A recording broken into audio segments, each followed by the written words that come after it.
Can still see some few empty seats, so let's fill them so that we can start. Okay, thank you.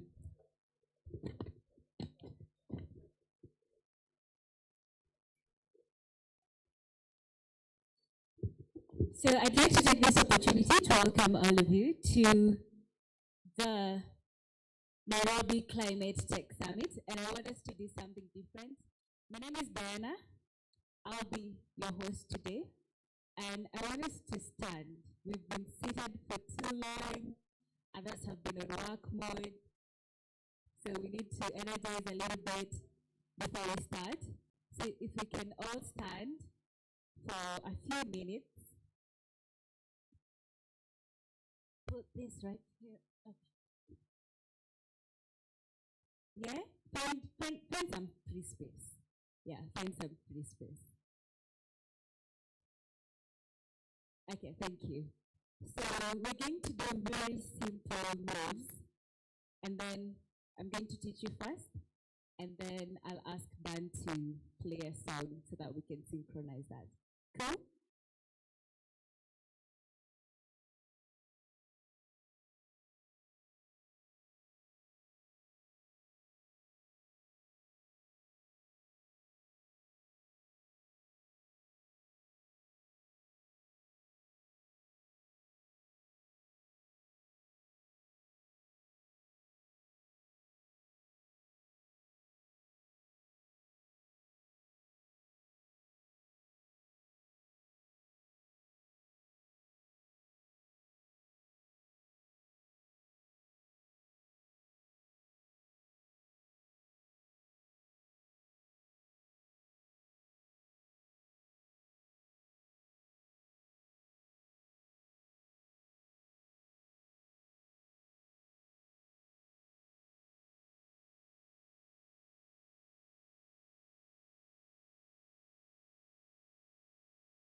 Like this.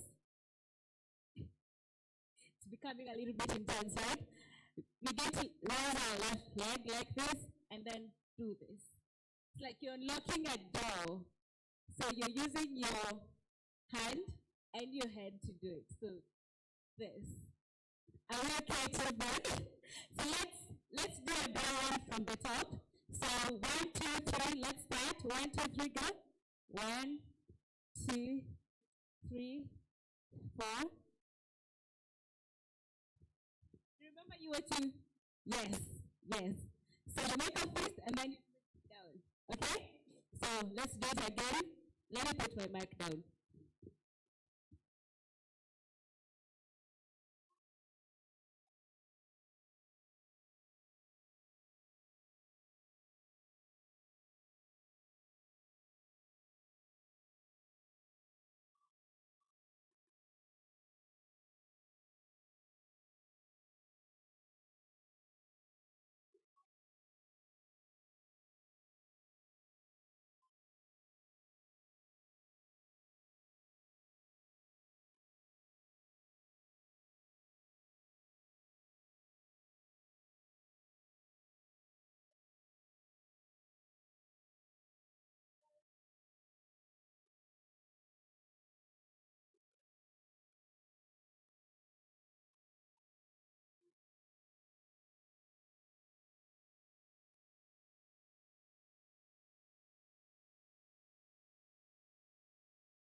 Are we all okay now? Are we ready to start?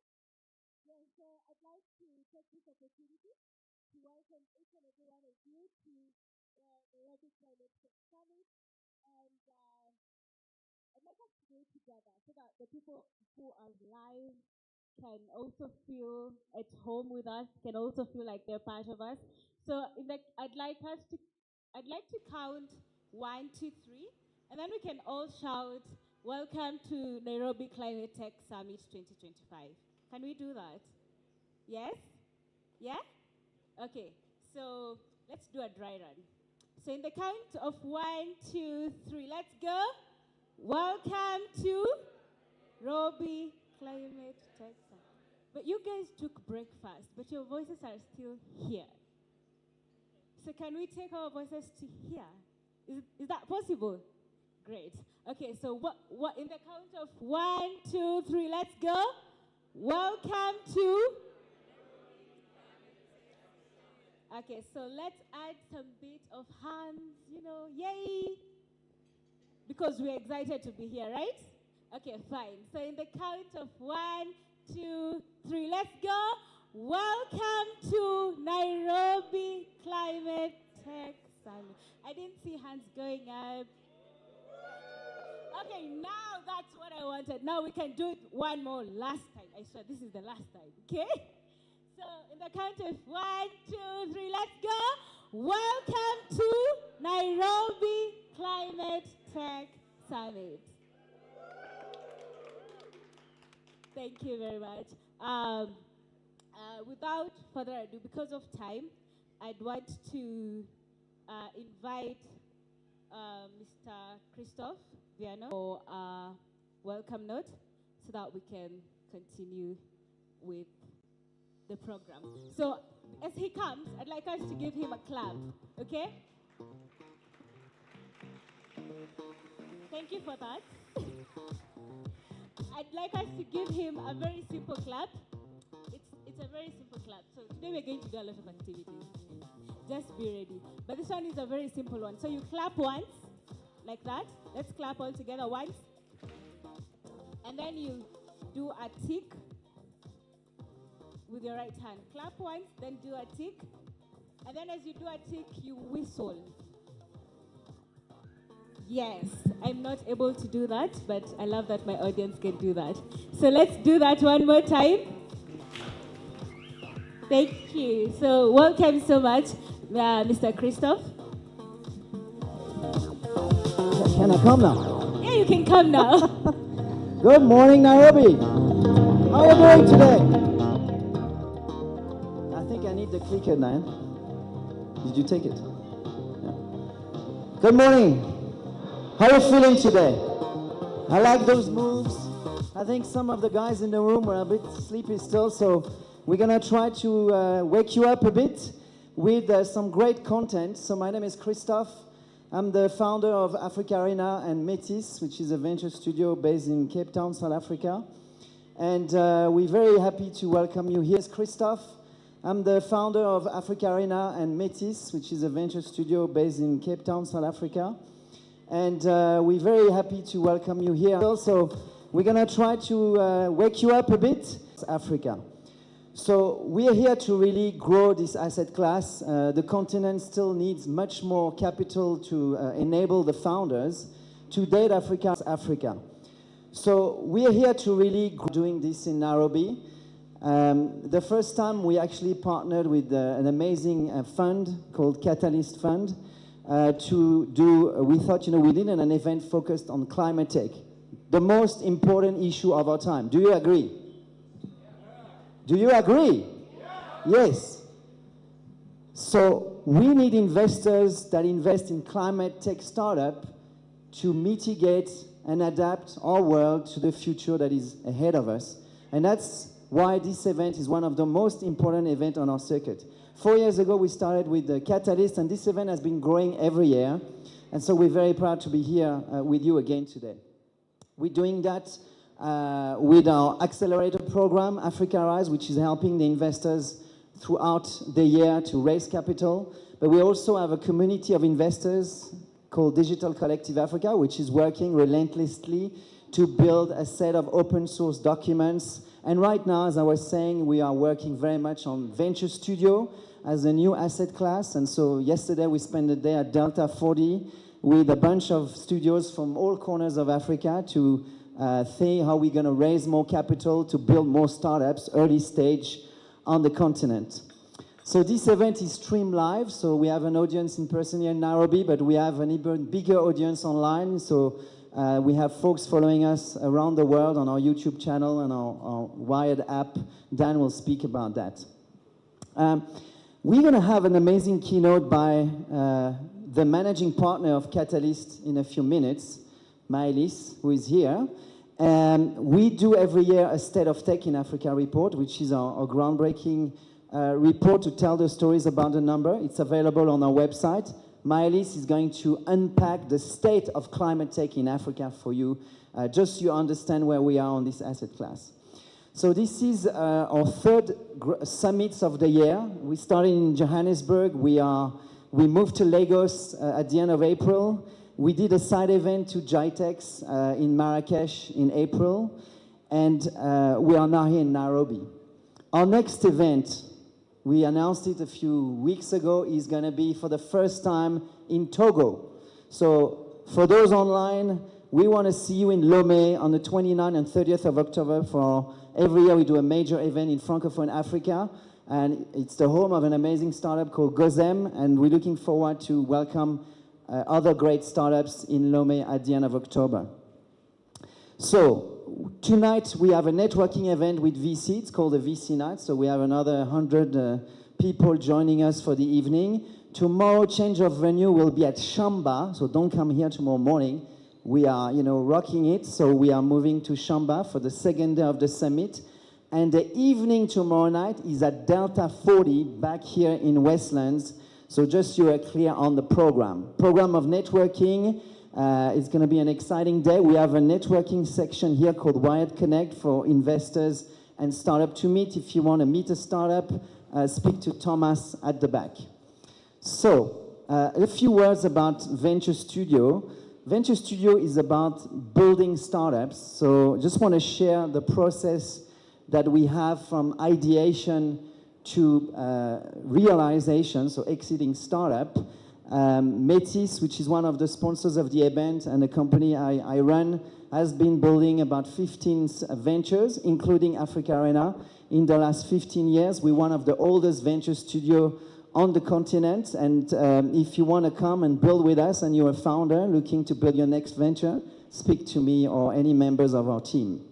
We have some exciting process to help you build your next, maybe not unicorn, but certainly a gazelle and profitable startups. All the startups we've built are high growth, profitable companies. I'll just want to introduce one of the key members of the team who is running our programs and been working for the company for nearly 4 years. Dan Mabialas, make some noise for Dan. This guy works round the clock to make this happen. Thanks, Christophe. Karibu, Kenya. Welcome. Did I say it even the right way? Yeah, I should learn it more, right? So, my name is Dan. I'm the head of programs at AfricArena and AfricArena. I'm going to speak a bit about it. So basically, AfricArena, as Christophe said, is that series of events that you see across Africa. We have been in Lagos, Johannesburg, and so on. But when you look at inside AfricArena, we have an acceleration program called AfricArena. So that's really our vehicle where we take startups through a program that helps them to have mentorship, some capacity building, etc. And then we also do type of a program specific for them per circuit. So what we have been accomplishing mainly and what we are focusing on is 3 things. We do founders bootcamps, Wired Connect, which is kind of a B2B matchmaking that will actually happen here, right there, with startups and investors. And then we also organize, when the occasion allows, learning expeditions and soft landing programs. And that can be specific to a certain cohort. For example, just to give you a quick story about it, I came here last week to run a program with 7 climate tech focused startups from Korea. So what they did is they came here and we helped them to find synergies with Kenyan-based startups. So that enabled a lot of business deals. So that's what we are all about, empowering founders. Now, what we had this weekend, and some of the startups that have participated can tell you about it, is a boot camp. Very nice. We had it at Masai Lodge, which is about 1 hour away, and we were really focusing on investment readiness. So the founders had the time to have peer-to-peer exchanges, explain their failures, their success stories around investment, so that they can learn with each other. And then we also had some big funds and also VC firms that also came and then expanded about how to successfully raise funding as a climate and green economy focused startups. Then on top of that, as I said, throughout the year, since Johannesburg, we also had an event called Wired Connect that enables founders on one side, investors on the other side, to explore synergies. So if you're an investor and then you saw online a startup that is interesting, come to us. There is me. There's also my colleague called Thomas. I will try to point it to you so that you can know who to speak to. And then as a founder, potentially, you could expand synergies with them. Now, our applications are open. So we are open throughout the year. There's a QR code here that you can scan. If you would like to know more, please come to me. I can explain everything about what AfricArena is. Now, just to move next, I think you have seen it on the side screens a bit. We have an app that is called AfricArena Wired. You can find it right now on your App Store, Google Play, as well as on desktop. And what it enables is that it's really our all-in-one platform where you have access to our blogs, you have access to our some videos that we produce, some podcasts. But one thing that we have there that is very, very interesting, just some of the things that we have, is called specifically the Deal Room. So all of you guys here, if you haven't applied yet, you will have to get some kind of approval that we give even right now in the event. And then what it enables you to do, basically, is that you will be able to get the information about our alumni startups, as well as a replay of their pitch videos and even a view of their pitch decks that we got consent to be able to share to our community. It's actually very nice. You could scroll down and check agri-tech startups that have participated before. You could see their pitch deck, pitch videos, and then some key information that afterwards, maybe, you would say, oh, these startups have participated before, let me check out more, let me speak to them, let me see how I could connect with them. So that's it really about AfricArena World. So get to your phone, download, get to me, let's speak, let's talk. This is really the event where we are here to connect with each other. And just last one. This was just an example about 2024. It's up also in 2025, for 2025. If you go now to the website of AfricArena, to the page of Nairobi, you will find a section where you can see the list of the startups that we have pitching at the summit. So then you'll also see their information and then be in touch with them directly on the booking system. Now, the time the screen comes back, that is it for me. I'm just going to call back the MC. We're going to have two of our key sponsors coming on stage just to give a word of welcome, and then we're going to go to our first keynote. So I'm going to call Diana back so that she can introduce the word of sponsors. Thank you so much. Bye, guys. Another round of applause for him. So yeah, this moment we're going to have a word from our sponsors. So I'd like to invite Mr. Fares, advisor sales from GIZ. A round of applause for him as he makes his way to the stage. Hi everyone, my name is Fares and I'm part of the team behind ZEISS. ZEISS is short for Scaling Agricultural Innovation through Startups, and it's a project implemented by GIZ on behalf of the German Federal Ministry for Cooperation and Development. What we do as ZEISS is supporting startups in the agri-tech space all across the continent and from Germany. And we couldn't do it without our partners at AfricArena. We've been working closely with AfricArena for the last 3 years. And what we like about AfricArena is that they have summits like this one all across the continent, which allowed us to connect with many of the startups and many of the investors that ended up by investing in the startups we support. It's been a tremendous experience. It's been really nice discovering new ecosystems in a digested event. And then we've been operating since 2019, supporting over 100 startups across 22 countries. And doing it with AfricArena was really helpful. So I have two invitations for you for this event. We have our current call for application opened until September 28th. So if you're a startup in the agri-food space or agri-fintech space, please apply, or you can talk to us to learn more about the program and join us tonight for the VC night to talk more about our program, how we can support you, whether you can talk to me or some of my colleagues. I'm going to make it short, and I can hand it over to you. Thank you. Thank you so much. Another word from our sponsor from Reddington, and that is Mr. Gilbert Kiprono, the brand manager, Sub-Saharan Africa, Amazon Web Services. So a round of applause for him as he makes his way to the stage. Karibu sana. Good morning, everyone. Good morning. Guys, we just had juice or tea. Are you not psyched up? You are? Awesome. Good to see you. You're looking good from up here. I wish all of you could just... But I know in a few moments, some of you are becoming. They'll be coming on stage to just share a word of what they do, what they've been all about. And it's interesting because I love working with startups, right? So my name is Gilbert Kiprono, born and bred here in Nairobi, Kenya, but of course in Kona Ushago, from Kericho County, that's where I come from. But for the last 10 years plus, I've been doing technologies, guys. It's been awesome. Right now I work with Reddington. I don't know why.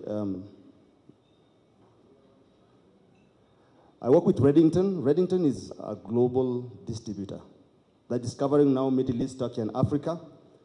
Predominantly, I know probably you've heard of Reddington in other spheres or in other spaces. Guys here have been buying desktop, these servers, all these kind of techs and stuff like that. But on the cloud in itself, we have the Cloud Solution Group that's now having the banner of AWS. And I work with startups across the sub-Saharan Africa to make sure that at least we empower, right? So under what we call the AWS Startup Incubation Program. So we are part of the sponsors to make this event today happen. We've been tagging along AfricArena in several of these occasions to make sure that at least we reach far and beyond as many startups as possible. This day and today it's happening in Nairobi. It's because Nairobi, guys, is now evolving to a hub that the world is looking up to us. Did you know that as far as funding is concerned, 2024, Kenya beat West Africa in terms of where the money was, right? Meaning Kenya is really doing good in terms of startups. It's a big up to you guys, and it's because of the level of support that we get and from vendors, from startups, from all stakeholders. So in a nutshell, a startup for you to thrive has to at least do well in 3 key motions, and that's what we push to you guys, right? First, from the AWS side is on the tech stack. You need the tech to at least build, to put that concept that you've had in your mind to at least on paper, from a paper to a system. The tech behind it is what we do.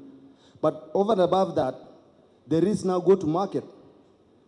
And that is why we bring together at least guys who have experience in how to sell, together with what AWS has in AWS up to the marketplace. So we bring together that.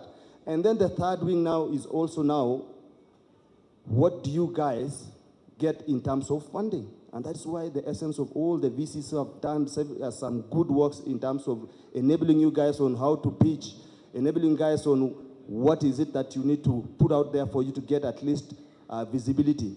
Because at the end of the day, funding will come, but investors will also want to see their money come back. So by that, we bring together all this. So the Startup Incubation Program in itself is not only just about credit, guys. And I'll say that it's because I know when it comes to AWS credits, people will always think, yes, I want credits and stuff like that. But the thing is, we want to build with you and grow to make sure that the credits you get is well implemented. And that is why there's an important component of us implementing whatever that you get in terms of credits. We just want to give you credits for the sake of just having 25K, 30K, 100K. At AWS, we make sure that you work with a partner. You must have heard from several partners. One of them is called Silicon Overdrive, by the name there. Some you must have heard from Vontech. Vontech is one of our key sponsors also for this event.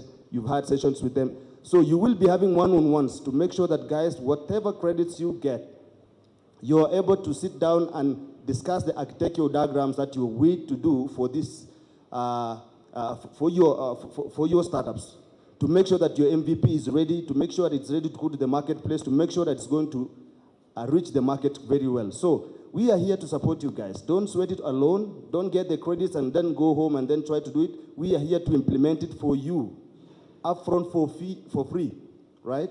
So these teams are there to support you. And I'm looking forward to having a one-on-ones with you guys. That is why today I wasn't even going to be having too much slides. The slides we were supposed to be seeing was just about who is Reddington. But more of it is because I want to do one-on-one sessions with you guys. Connect with me on LinkedIn, Gilbert Kiprono. You will find me there. I'll have one-on-one sessions on how to make sure that the architectural diagrams you have is able to at least get you there. I don't want you to get credits, to just do hosting, but build, consume, don't fear, expand. It is called Incremental Workloads Program for a reason. It's because once you use it, we build it, we give you more. Until when you can be sure that you now have a product which is MVP ready, version 1, version 2, version 3, and for it to thrive. Okay?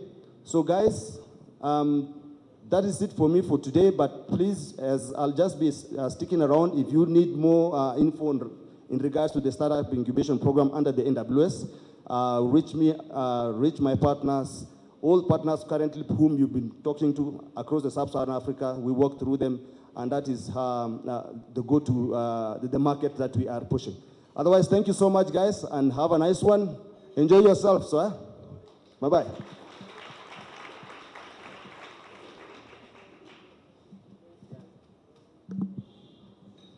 Great, thank you, Gilbert. So we're going to switch things up a little bit.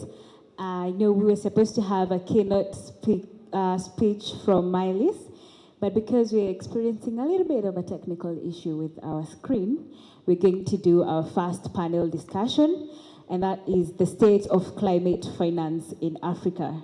So I'd like to call upon the moderator of the first session, that is Madam Mary Dinda. She is the founder of CFO Innovation Partners, a strategic finance leader.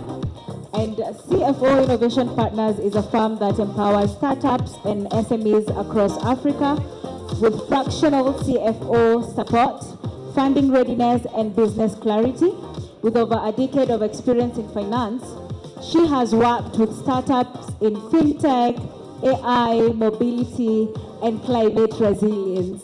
Mary also hosts the Africa Startup CFO podcast, where she shares insights at the intersection of finance, innovation, and impact. Ladies and gentlemen, help me welcome Madam Mary Dinda. A round of applause for her.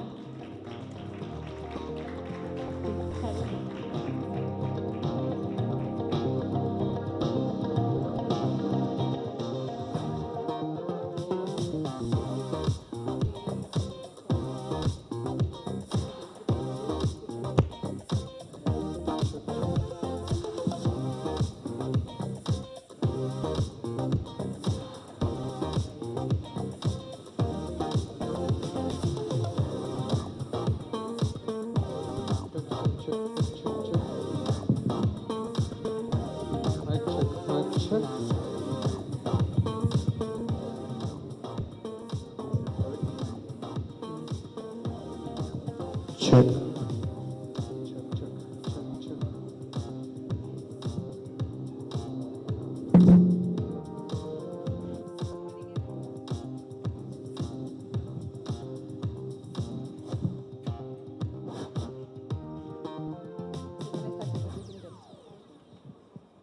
Good morning, everyone. I welcome you to this session, and I'm sure you're so eager to learn what we have in store for you. So before further ado, I'd like to introduce my panelists, and I'll start with Joel Wanjoy. Joel Wanjoy is an investment director from Equator VC.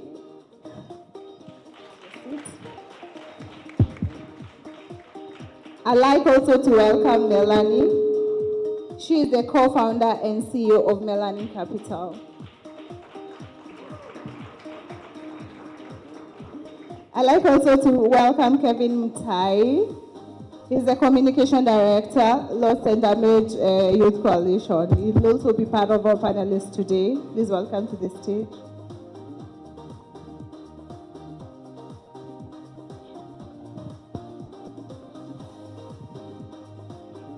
Lisa. Welcome, Lisa, to the stage as well. Welcome.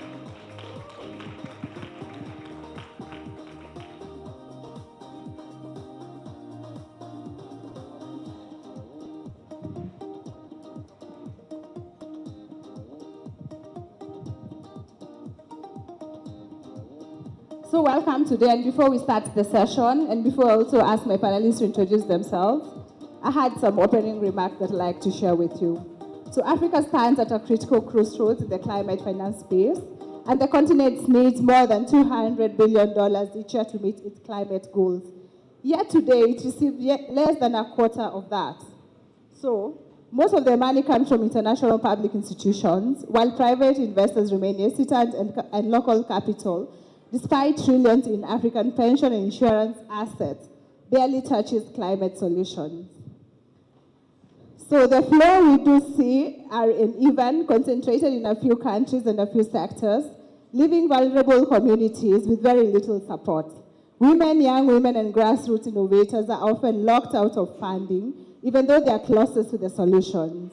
Yet there is sparks of hope. Climate technology has shown one of Africa's fast-growing investment sectors. New funds are backing women-led ventures, and development institutions are experimenting ways to de-risk early-stage innovation. So the real challenge is not only how much money flows, but how quickly, fairly, and inclusively it reaches the ground. So the future of African climate resilience will be defined by whether global partners honor their pledges and whether African institutions mobilize their own capital to scale homegrown solutions. So at this juncture, those were just my few opening remarks. I'll let my panelists introduce themselves. So, good morning, everybody. I'm Lisa Thomas. I'm the co-founder and a partner at ATG Samata. We're a gender lens venture fund focused on East and Southern Africa, and we have a focus on 3 key sectors: value-added ag, technology, and of course, climate. And we really like it where we can intersect at least 2 of those sectors or 3 of them. I also am the co-founder of AWI, which is a support organization for first-time and emerging female managers on the continent. And I bring that up here only because a number of our funds, and we'll probably talk about this a bit, are also focused on climate. So we have over 150 members, and I would say at least 30% have a climate vertical in some way, shape, or form within their fund thesis. So there's more coming out in the market. And then I also sit on one of the British International Investments ICs called the Catalyst, and we actually look at a lot of the climate things that, or the climate investments that come through BII. thank you so much, Melanie.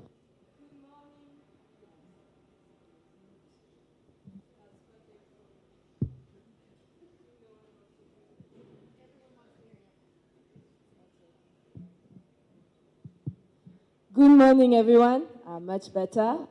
Very nice to be here in AfricArena for the 60th time, but this time I'm not raising a seed round again, so good to see you all. My name is Melanie Keita. I'm the CEO and co-founder of Melanin Capital Neobank. We are a fintech that offers digital loans, mostly to the green economy and the food value chain. We have our partner here, the GIZ SAIS, that helps us to provide loans towards agri-techs, and this way we can provide loans to farmers, and we also provide carbon credits. So we've been raising climate finance since 2021, mostly raised around $1.2 million, and now closing a seed round of $5 million. Excited to be talking more about the state of climate finance and what we can do. Thank you. Good morning. Good morning, everyone. So my name is Joel Wanjohi. For those who are first time in Nairobi, feel welcome. I'm Kenyan. So I do work with Equator Venture Capital as investment director. At Equator Venture Capital, we do support startups which are trying to be innovative in terms of providing climate solutions. Mostly we focus in the sectors within sustainable agri, mobility, as well as transport, and also sustainable energy. We do look at investments between seed and Series A stage across sub-Saharan Africa. So if you are one of the entrepreneurs looking for this climate finance and you think your business is quite climate innovative, please see me within the session or talk to some of my colleagues who are also in the session. So looking forward to fruitful discussion. Thank you so much, and I'm so glad to hear you saying that anyone who's raising, they can just come and see. It means there's money.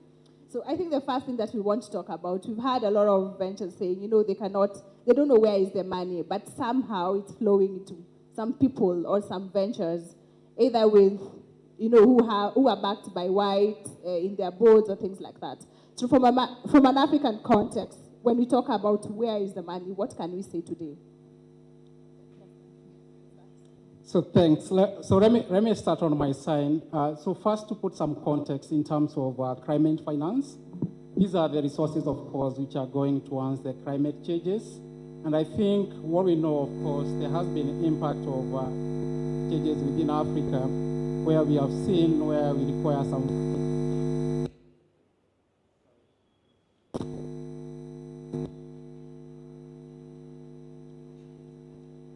Okay. Sorry for that, yeah. So technically what I was saying is that we have a need for the climate finance in Africa. We put some numbers in terms of the required capital in Africa to be somewhere closer to 300 billion. And where we have seen much of this money coming from, of course, today is still from multilateral development banks like IFC, AFDB, among others. We have also seen a few governments within the Africa, particularly within Kenya, Nigeria, as well as Egypt, raising some of the sovereign green bonds. We have also seen a couple of a few private equity investors, including venture capitals, who are also trying to bridge these gaps and support startups, including people like Equator Ventures, among other, climate VCs. So I would say these are the sources we are seeing climate finance flowing into Africa. In terms of the structure, we are seeing much of it coming from a concessional, loans point of view. We have seen a number of grants also flowing into Africa. And also we have seen in terms of, equity and also venture debt flowing to private entrepreneurs. Thank you so much. Melanie, what's your take on it? Allow me to give the take of someone who tried to raise that kind of money for a lot of time. I would say that, yes, there is still, there is $50 billion that are being invested annually towards funds and private equity funds and VC funds in particular.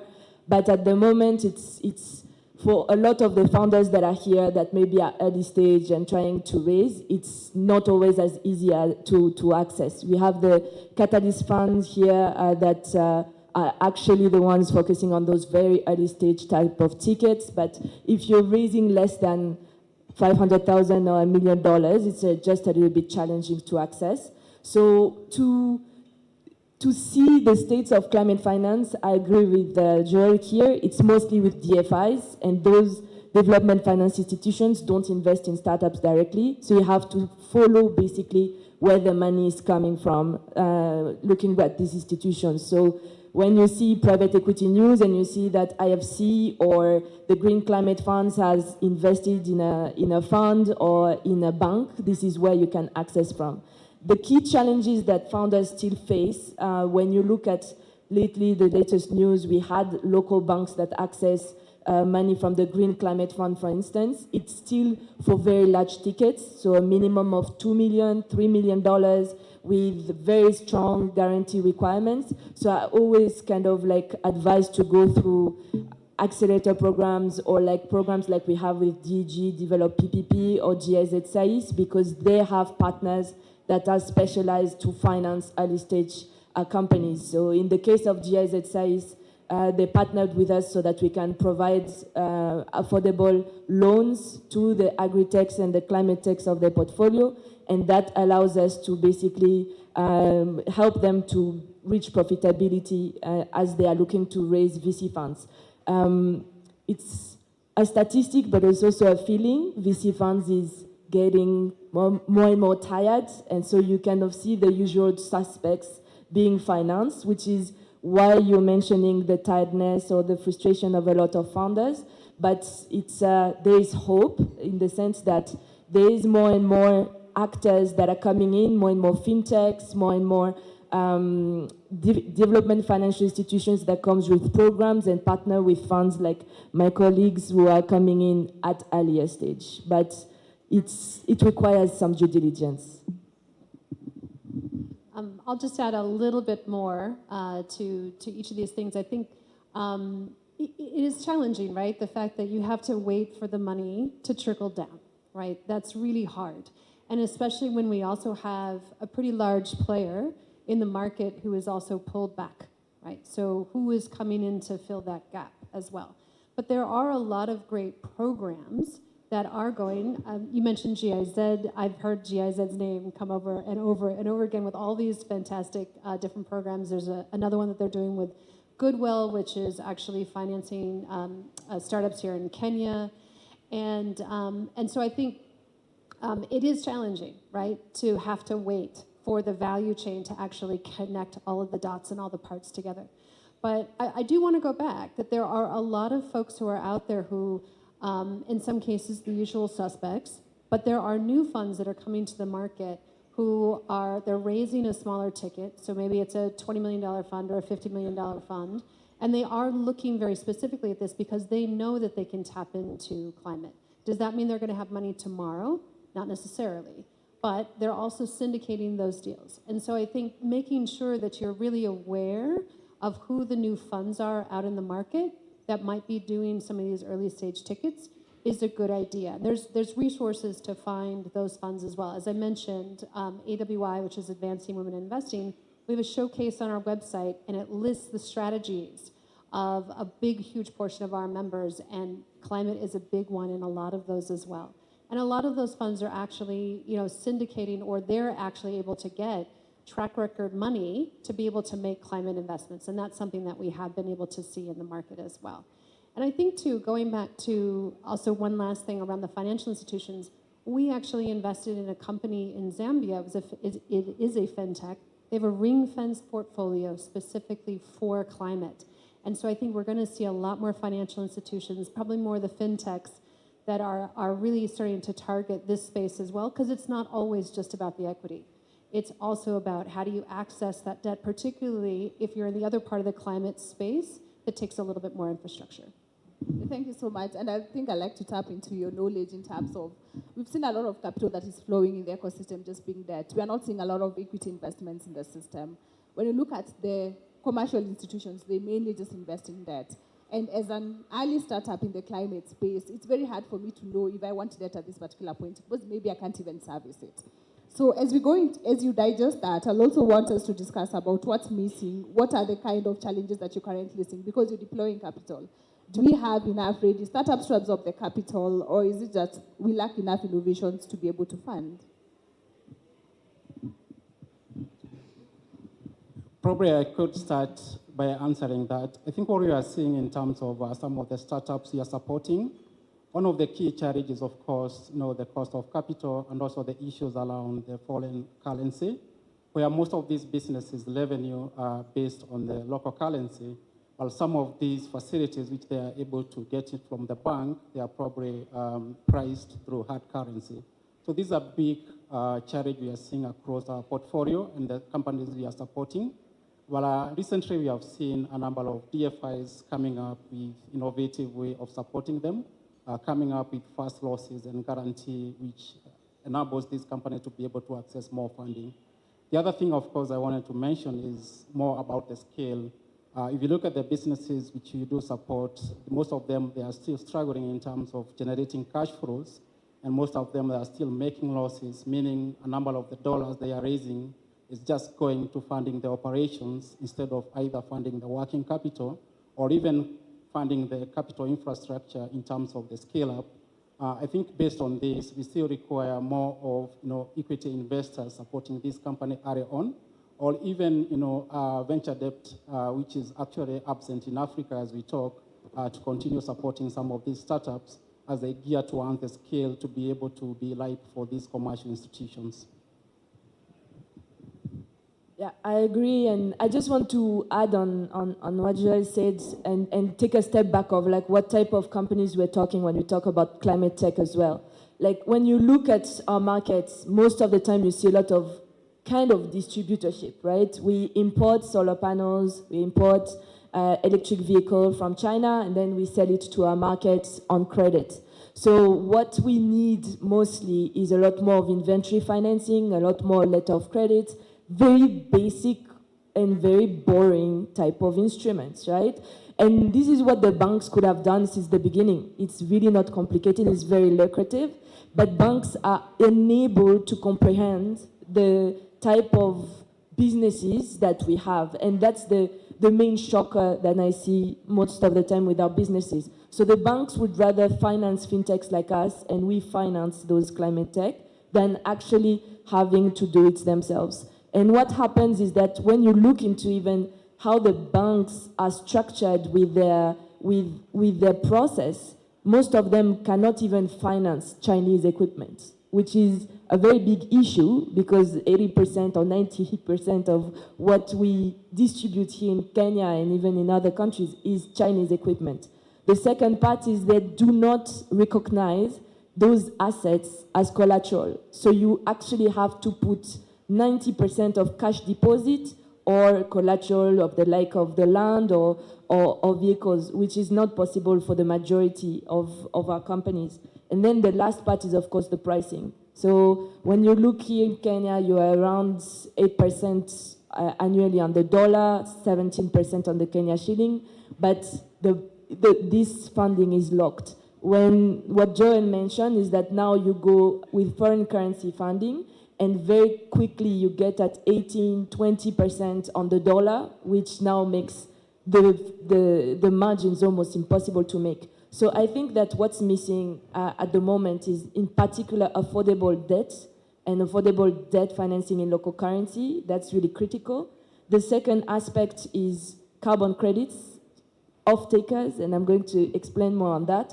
We've been tapping on carbon credits just this year, and we can see that there is a huge demand from European, Asian, and American companies to buy carbon credits from Africa so that they can be able to offset the carbon but also remove carbon. And Africa has particularly high-quality carbon credits. We do it mostly with farmers. It has a lot of community impact. It is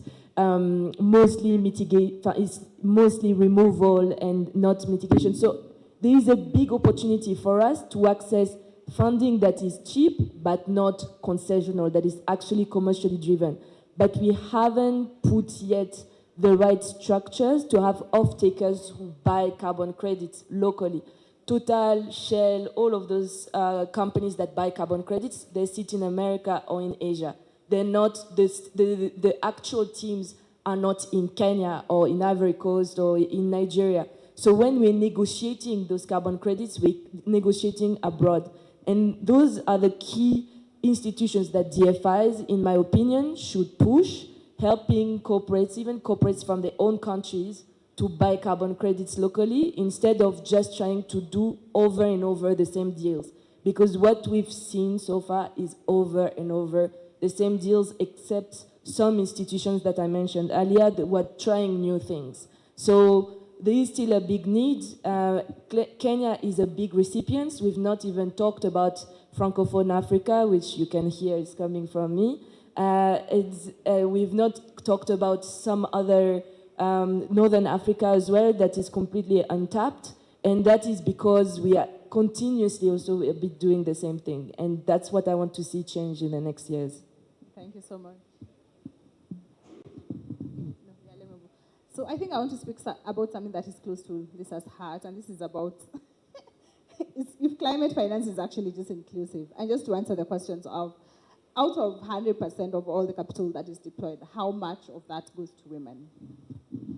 Oh, very little. And we know that's true, right? So if you look at the statistics, and this isn't specific to the climate space, we're applying this across, but in Africa, less than 1% of capital goes to female-led companies. Less than 18% of capital goes to gender diverse teams.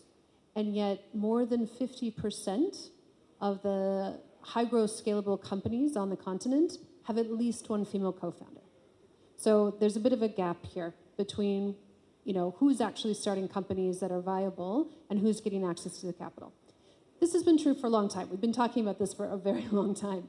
But I think it's particularly important in the climate discussion because women are disproportionately affected by climate in a lot of ways. But I actually had to have a conversation with someone recently about why that is. They were like, that can't be true. That's not true. Yes, it is. If we look at the lower incomes typically that women have, the fact that they don't have always ownership of property, they just are less resilient to climate shocks in general. In addition, they very often tend to be in the income generating activities that they have, it's in climate affected spaces. So for example, agriculture. That doesn't mean that men aren't there. They absolutely are. But if we think about where women have the jobs in Africa, a lot of them are impacted by climate. And I can go on and on with the list. I think we know this. And so I think one of the things that we really have to think about differently in climate is how do we make sure that capital is distributed in an inclusive way, that the companies that are receiving the capital are gender diverse and are taking steps to ensure that diversity and inclusion is actually being built out into their cultures so that we are impacting women on the ground as well. And so I certainly see a lot of those companies around doing a lot of really fantastic work, but they also struggle to get access to capital if they have a female founder, unfortunately. So we do a lot of digging in and coaching, and one of the things that we also do, which I don't know if every VC does this, but we've got a link on our website. Just come and apply, and we will at least get back to you on whether or not you're a fit. And we've also found that we get a lot more women that way as well. So certainly through word of mouth and talking to other entrepreneurs. But I think if we as investors want to make sure that we're getting to the women, we need to do things differently about how we go and find the companies for our pipeline. And so this is more of a cautionary tale than anything else. But I think we as climate investors need to make sure that we're doing things in a way that are different than how we did it previously to ensure that everybody is equally impacted by the funding that is meant to actually impact everybody. Melanie, do you have different statistics? I'm sitting in a chair where I tend to agree about the issue of women accessing to finance. We're very accelerated, though. We have a lot of incubators. I think I've been coached the most in the past 4 years than in my entire 32 years. But I think I want to play the devil advocate in the sense that I feel that a lot of VCs and PE funds have implemented a lot of methodologies to invest in women, but it's also not all African women are. Like, not all African women are VC-backed companies type of investments. There's a lot of them that are in the farms, that are in the markets, and I feel that we are forgetting the statistics. Like, for example, we finance Coolbox solar fridges. They'll basically sell their fridges on credit to 80% women. It's a statistic that is completely ignored. And I think that if we want to be as inclusive as possible, if development finance institutions want to be as inclusive as possible, they have to take into account that there is a full value chain of financing that is happening from the VC to then the companies, venture-backed companies that they support, and then the credits that those companies offer or provide indirectly through those assets to women farmers or to women market traders. So there, I think we could see a little bit more improvement, because otherwise it's very depressing. But yeah, at the moment, if you look at the VC stage, we are still at 8%.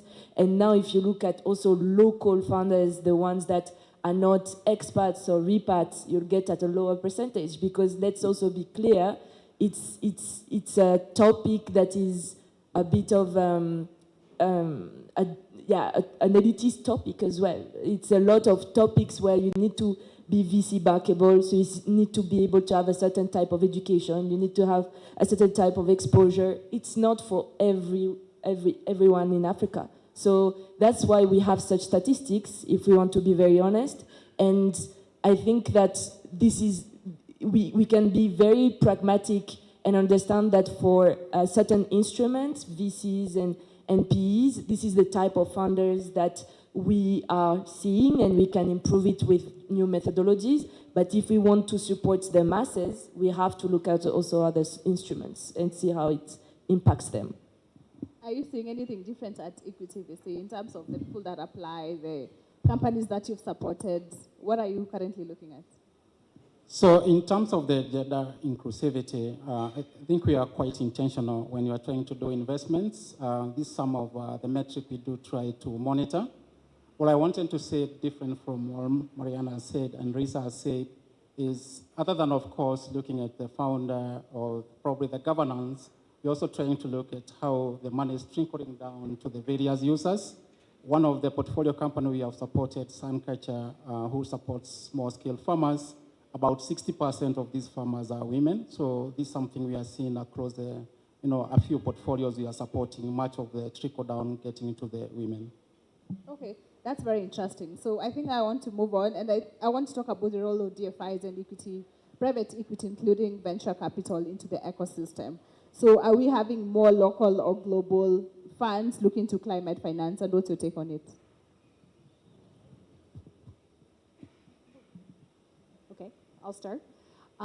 So yes, in general, I think there's certainly more funds that have started with this element they're trying to get backed. But I think there's still a disconnect, right? So if we talk about the entire investment value chain, we're in an uncertain world right now. So DFIs are actually being a bit more cautious. They're putting more capital back into the folks that they already know, which means that, yeah, some of those folks are probably adopting some climate strategies, but the real innovative strategies are usually from the emerging managers, right? They've seen a gap in the market in the same way that an entrepreneur sees a gap in a market and goes after it. So an emerging manager would do the same thing. That's a high-risk profile, right? Emerging manager, ooh, climate, we don't have a huge track record in that in general. Ooh, Africa, And so we certainly still have, I think, from the DFI level, there's not a huge amount of capital that is necessarily going into the areas that we need to. Certainly, we've got the GIZs in the world that are doing different programs that are providing particularly access to debt, which I think is really important, and guarantees and different things like this. But there does need to be more equity, particularly in the climate tech space. We do need to have that. So we're slowly seeing that come.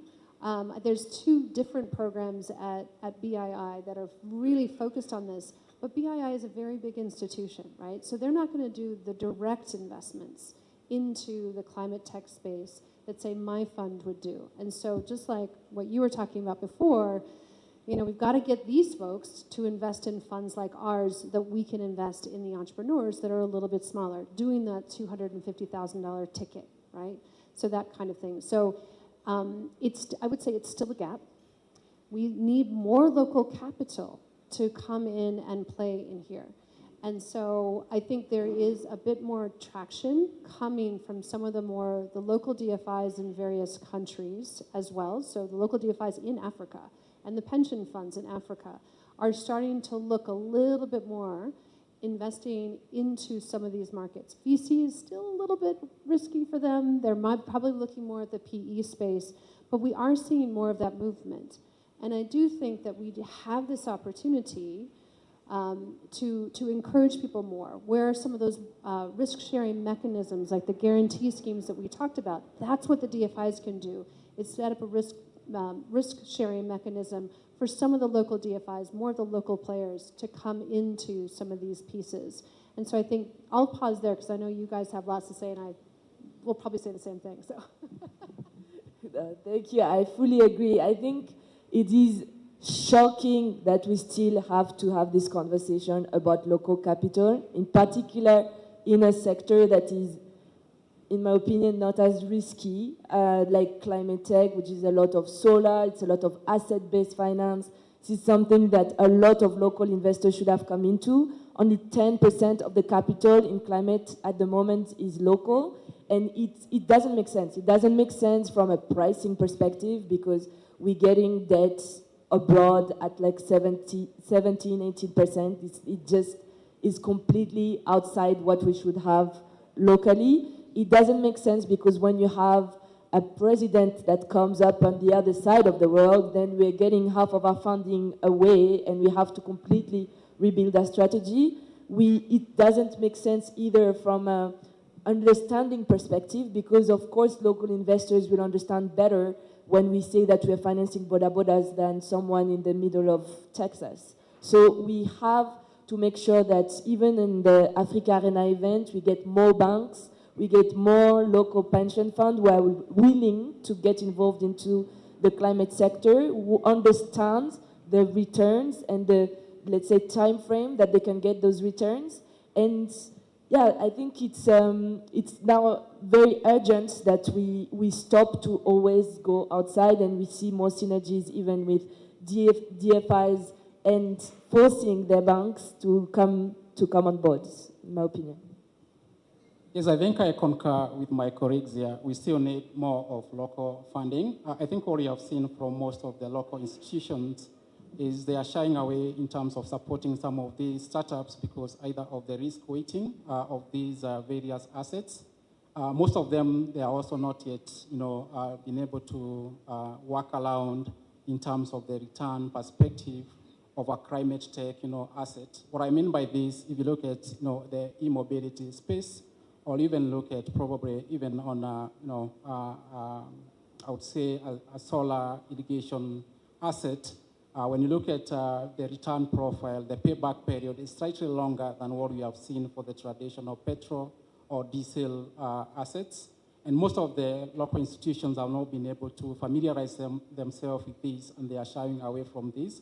So we need, of course, a bit of support from the MDBs and the DFIs to these institutions so that they can be able to come up with innovative structures to support some of these startups. And I'm just going to make one more comment. And some people in the room may be familiar with this, but there's the Mission 300 program from the World Bank and African Development Bank. Now, on the face of it, you're like, how does this really, focus on climate? But given how energy is actually created and delivered in Africa, this is a huge climate focus, right? This is going to be distributed renewable energy. And some of those are going to be really big projects, but some of them are going to be a lot smaller. So I think we are going to see more of that capital moving into funds that can also get to climate tech companies. And because electrification in Africa is climate, it has to be climate resilient because we're not going to be able to create it in any other way. So I think we should be looking at some of these things that might, on its face, not seem climate related initially, and then see how we can dig in and how we can connect. And I think that's how we can do it. So thank you so much. I know there's a lot that we can continue saying about climate finance, and you can never exhaust this topic because, we have new things and new challenges and new developments that come in every day. So at this point, I'd like to ask my panelists each to give their closing remarks. We can start with you, Joel. Thank you. I think we all agree climate finance is growing in Africa, and what we need is just to breed the various institutions supporting this. So collaborations between the DFIs, the multilateral development, the private equity, the family offices, we all need to work together towards this, and I do believe we are on the right track. Thank you. I think I'll give my closing remarks to all the founders in the room. Hang on in there.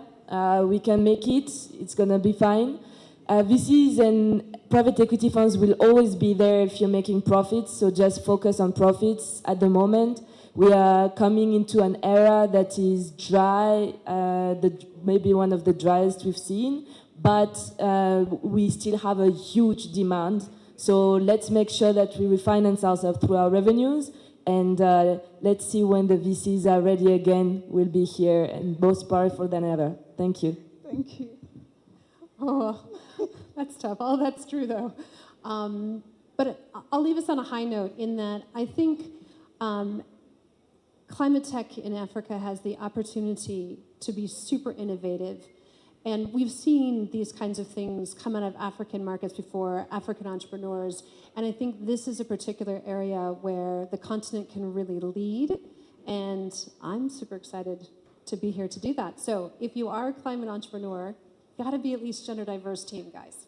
You have to be at least a gender diverse team. You can come to atgsamata.com and fill out our form, and we'd love to talk to you. Thank you so much. So as we close, I want us all to remember that climate finance in Africa is just about filling a funding gap. It is also redesigning the system that the capital flows are bigger, faster, fairer, and also more inclusive. So this is not a charity question. It is an investment in resilient innovation and shared prosperity. So the money is out there. The solutions are here. The only question is whether we can align the two in time. Thank you so much for listening to us, and have a nice day.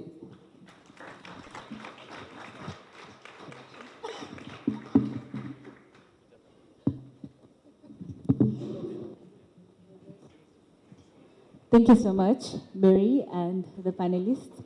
So, for us to go to the next stage, to the keynote, I'd like us to stand for a vibe check, for a very little vibe check. Oh yeah, there's a photo.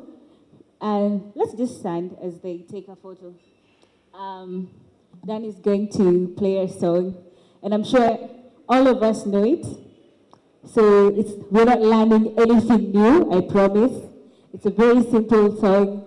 I'm sure it will bring memories to some of you. So can we all rise?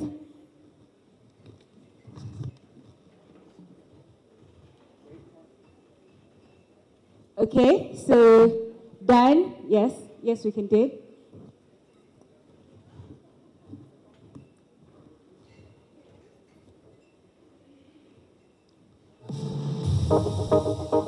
We know that, right?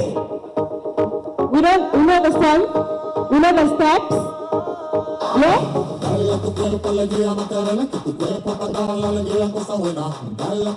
Okay, fine. I can see we're confusing the steps. So Dan, I think we went to different schools with different dance styles. So it's left, yes, and then you turn. And then your shoulders, and then your head, and then this, and then this, and then turn. Okay? You didn't get it? So we do our left like this, and then our right, and then we turn our left, and then we turn our right, our left to our right shoulder, our right to our left shoulder, and then our left to our head, right to head, left to right hip, right to left hip, left to left hip, and then, what did you do? And then the other one to the other hip, and then you turn. Okay? So are we good? Okay, 1 minute, so give us the song now.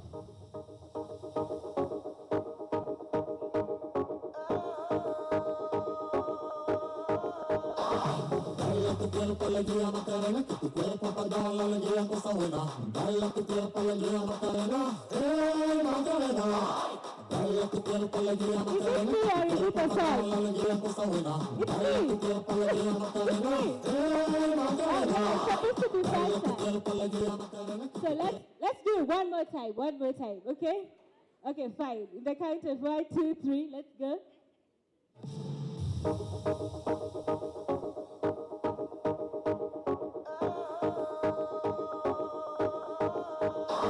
Baila tu cuerpo alegría Macarena, que tu cuerpo para dar la alegría cosa buena. Baila tu cuerpo alegría Macarena, Macarena. Baila tu cuerpo alegría Macarena, que tu cuerpo para dar la alegría cosa buena. Baila tu cuerpo alegría Macarena, Macarena. Baila tu cuerpo alegría Macarena, que tu cuerpo para dar la alegría cosa buena. Baila tu cuerpo alegría Macarena, Macarena. Baila tu cuerpo alegría Macarena, que tu cuerpo para dar la alegría cosa buena. Baila tu cuerpo alegría Macarena, Macarena.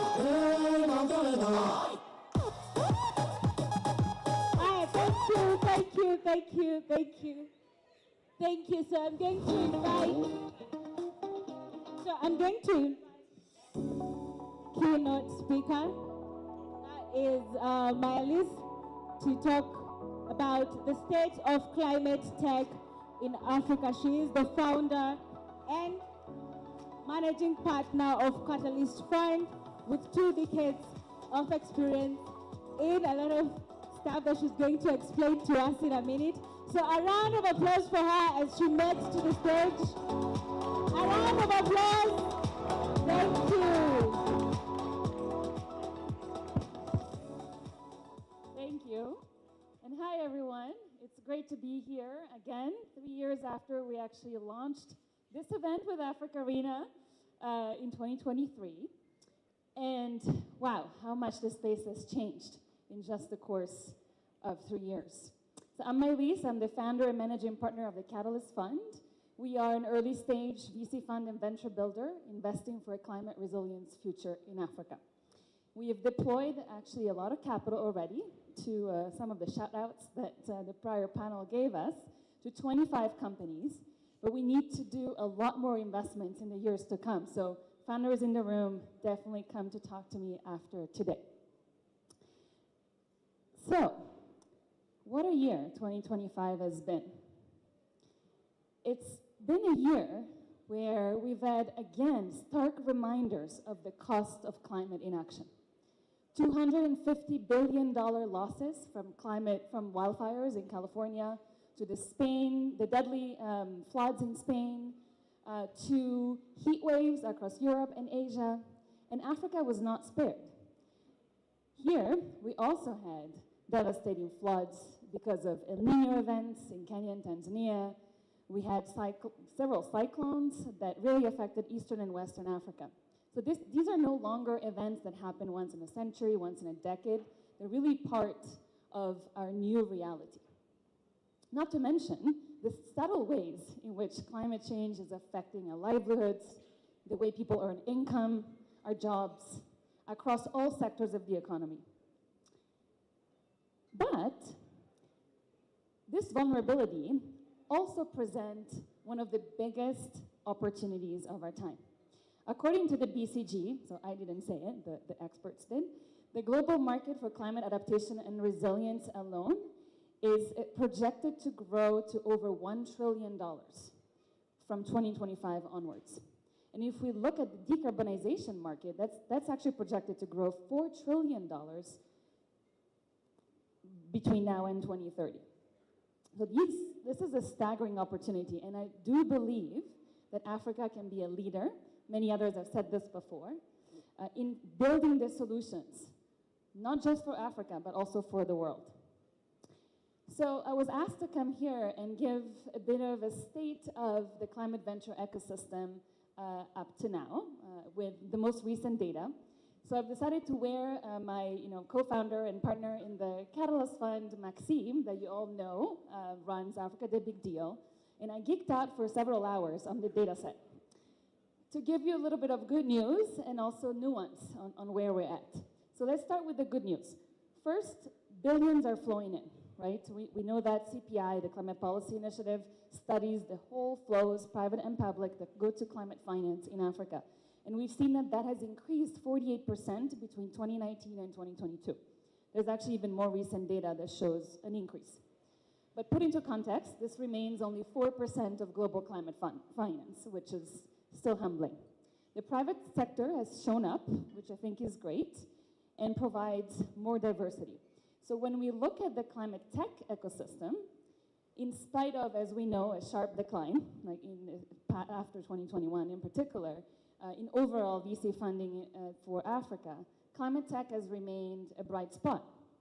In fact, for the past 2 years, we had at least 1/3 of overall VC funding going to companies in climate tech in Africa.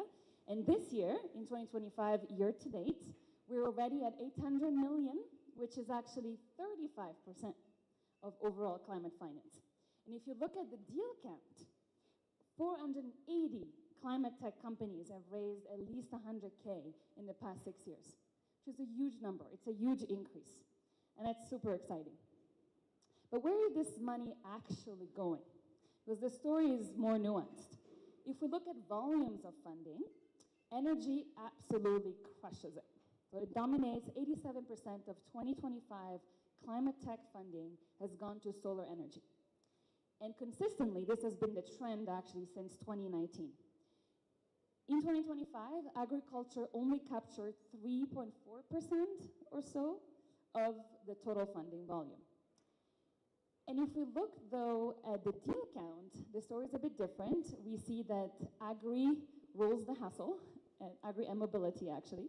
So by deal count, we see that energy and water is still the biggest, roughly 37%, but then food and agriculture is catching up, nearly 30%, and then logistics and transport is close behind at 20%. So investors in the room, I think this is actually a reason to rejoice, because the pipeline is getting more diverse, there are more opportunities, and we can look beyond what we, several years ago thought of as a climate tech opportunity. Now, if we look at instruments, in 2025, debt dominated. So 72% of climate tech capital in Africa came in the form of debt, mostly for large-scale energy projects, and 45% is true for the period 2019 to 2025. Equity rounds, though, make up most of the deal counts. So there's definitely a lot of activity when it comes to VC equity investments. And we also see a lot of grants at the early stage. It's actually 28% of the transactions at the early stage are grants. And this shows, how important the non-dilutive capital also is when you're, doing a lot of R&D, when you're building something very innovative. There's a lot of power in that, which is why programs like SACE are so important. But then we also have to think about what comes after, right? To Melanie's point, we can't have these drop-off points that leave a lot of companies when they look for the next stage of funding high and dry. How do we think about that whole continuum as one? When we look at stage, we also have seen that there's been a rise in Series B and C funding since 2021, but pre-seed activity has peaked in 2023 and then declined. So if we don't fund the early stages, right, whether it's grants or debt or equity, doesn't matter, but if we don't find it, tomorrow's pipeline won't exist. So for the growth stage investors in this room, it's important to consider this, and I think there could be even more relationships, right, between growth stage funds, early stage funds, via allocations, like fund-of-fund investments, that could tighten this ecosystem further. And also, reality is that capital remains way too concentrated. Across the period, 70% of all the climate tech capital has gone to 20 companies. 20. You can see the list of these amazing companies, by the way, but they're all here on the screen. And if we look at 2025, the concentration is even more extreme. 3 companies, Sun King to be precise, Burn, and Delight, have captured 70% of all the climate tech funding in Africa in 2025. Even though, if you look at the full list, there's more diversity. So we are seeing other types, right, of companies also capturing the interest of investors and raising large amounts. This, though, is way too little, right? We're not going to change the landscape of innovation with 20 companies alone. We need a lot more diversity. And then maybe another sobering stat is that there's still far too few exits. Overall, for the period 2019 to today, only 14 exits have been recorded, and they're primarily in the energy sector. So I do believe, I'm very optimistic this will change in the next decade, and we need this to change if we also want to attract more capital and more enthusiasm to this space. So where does this leave us today? 2 things. One, there's no shortage of innovation in the climate tech space, right? 480 companies that need your capital if you're an investor in this room. This should be very exciting. And the entrepreneurs continue to build, continue to come to this space with new ideas. But the funding journey is broken. There's holes, right? There's holes across. We know that maybe after the initial grants or very pre-seed checks, there's a dip or a miss in middle. We know that debt remains too expensive. Like in some markets, 15% is a good deal, right? And then we know that local capital markets, as many others in the panel before have said, are missing in action. Where are the pension funds, the local family office, the local angels that could also participate in climate innovation, and they're not quite there yet. So you know that in a few months, the climate leaders are meeting in Belém, in Brazil, for COP30, which is a bit of a moment, right, for climate action. And where does this leave us, right, as African innovators and as African investors in the climate space?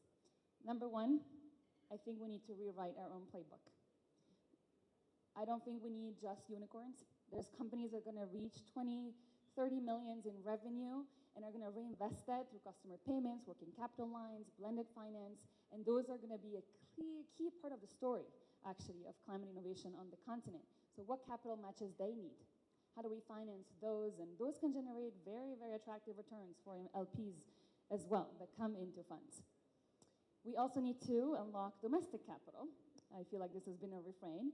But there's $2.4 trillion, right, in pension funds, family offices, corporate VC in Africa alone.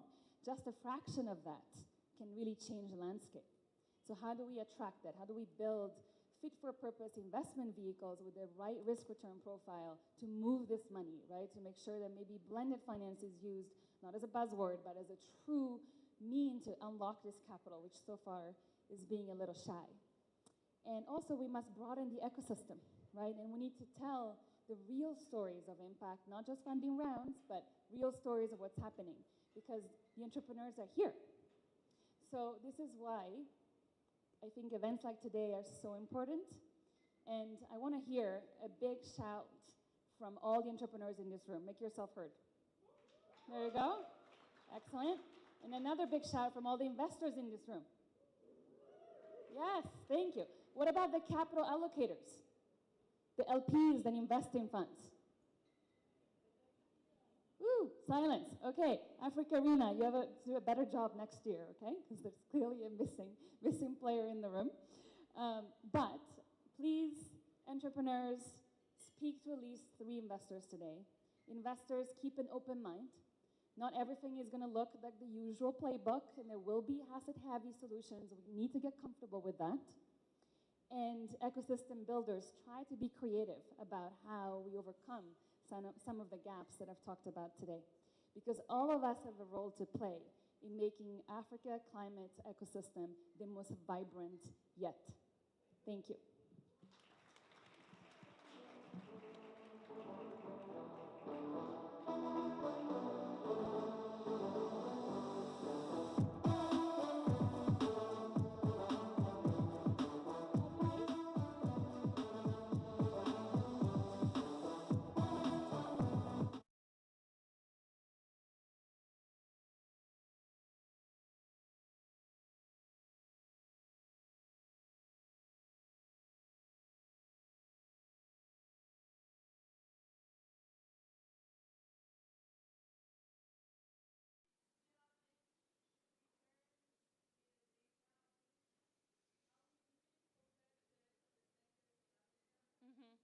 I don't think we have enough accurate data. Actually, that's something that the data set doesn't capture. There's estimates. I have some ranges in mind, which we can take aside, but no authoritative data, which actually is an issue. I think we should all be more transparent about the outcomes of some of these exits so we can compare and contrast across sectors and see how it's improving over time. Yeah, because I think that's why a lot of private or local investors are not coming in. If they don't know what kind of returns they can get, it looks still like a public sector type of job for them. Yeah, true. True. But I know it's attractive. Like speaking to some of the funds that have been part of these exits, it's not, it's attractive. Hello, thank you for the interesting data. I've noticed some of the deal size for agri-sector is a lot more smaller than energy sector, for example. What are some of the main reasons for that? And then do you think that trend would change over time? Thank you. I hope it will change over time, because agriculture is a very important sector for many African countries. In some cases, 60% of GDP comes from agriculture. But there's a few reasons. I think one is that we are now seeing more innovation happening in the climate space in agriculture, from precision agriculture solutions or data solutions that use satellite-led data, or again sensors on the ground, to value chain solutions that digitize the connections between farmers and off-takers, for instance, like farm to feed here in Kenya. But it's more recent, whereas energy innovation and funding for the energy sector has been more established, for more than a decade now. And so that's one reason, we are at the earlier stage of that curve. Second reason is that a lot of investors, I think, feel the agriculture sector is not going to deliver as much return, and maybe isn't as attractive, especially from a venture return expectation perspective. And therefore, there's more hesitance in going and investing. So you have different kind of profiles of funds who have dispersed a lot in the space, SME funds or impact funds. But again, the capital remains fewer, than what has gone to the energy space, especially infrastructure initiatives. So those are two explanations.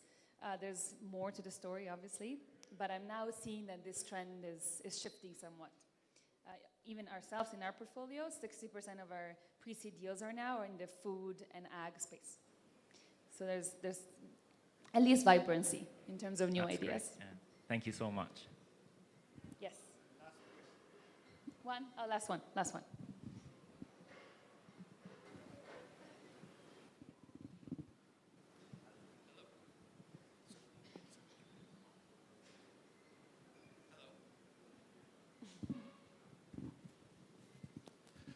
Hello. Both you and Melanie brought up the topic of local capital investing in the climate space. And one of the things that when I saw that, it made me think to a topic that a lot of Kenyan economists are talking about, which is how to channel undeclared wealth into productive parts of the economy. And so I wanted to know whether that is something that is purely an avenue that the government has to deal with, or if there are ways for DFIs and for LPs and GPs to think about ways to make undeclared wealth, channel it towards useful parts of the economy. Right. So you're saying undeclared wealth from high net worth individuals? Okay. Yeah, there could be, as long as I think high net worth individual, whether they have a family office or want to invest alone, sees a clear benefit, right, and a clear return potential or impact potential, alignment with what they want to do with their money. And there are some actors that are doing this on a global scale, like organizations that bring together people with families, with wealth, to talk about these issues. How do you channel this money to productive uses or to impact in ways that will fulfill your own goals? There should be more, and I think it's definitely a space that needs to grow in Africa on the continent. Most of these organizations, high net worth individuals and family office networks, are active in Europe, in the US, in Asia, in Latam even, much less so here on the continent. So that's a great idea. I'm happy to share notes on what we could do. I think, unfortunately, I needed to take the last one. So thank you again. It's been a pleasure, and have a great conference. Thank you so much, Melis. For those who have questions for her, you can meet her during the networking session, and I'm sure she'll be able to answer the rest of the questions. But for now, we need to go on to the next stage, and that is the pitching. The pitch challenge. So I'd like to call upon the judges real quick, and you'll have your seats at the front here. So if I call your name, just make your way to the front so that we may start. So without further ado, I'd like to call upon Florent Duwayezu. Florent Duwayezu, a round of applause for him. A round of applause for him as he works his way to the stage. We have Mary Dinda, the founder, CFO, Innovation Partners. Just sit at the front here. Mary Dinda, she was here right sometime. Okay, the next judge is Shivni Bhutia. Thank you. Thank you. Shivni? She's here. Oh, you're already here. A round of applause for her. That was fast. And also, our last but not least, she's already here, Mariana. Welcome very much. A round of applause for her. Let's go, Mariana. Okay, so without further ado, I'd like to invite the first startup, and we're going to have 5 minutes pitching session and 2 minutes question from the judges. Okay? So 5 minutes pitching session. So Fortune Credit will go first. A round of applause for this beautiful lady.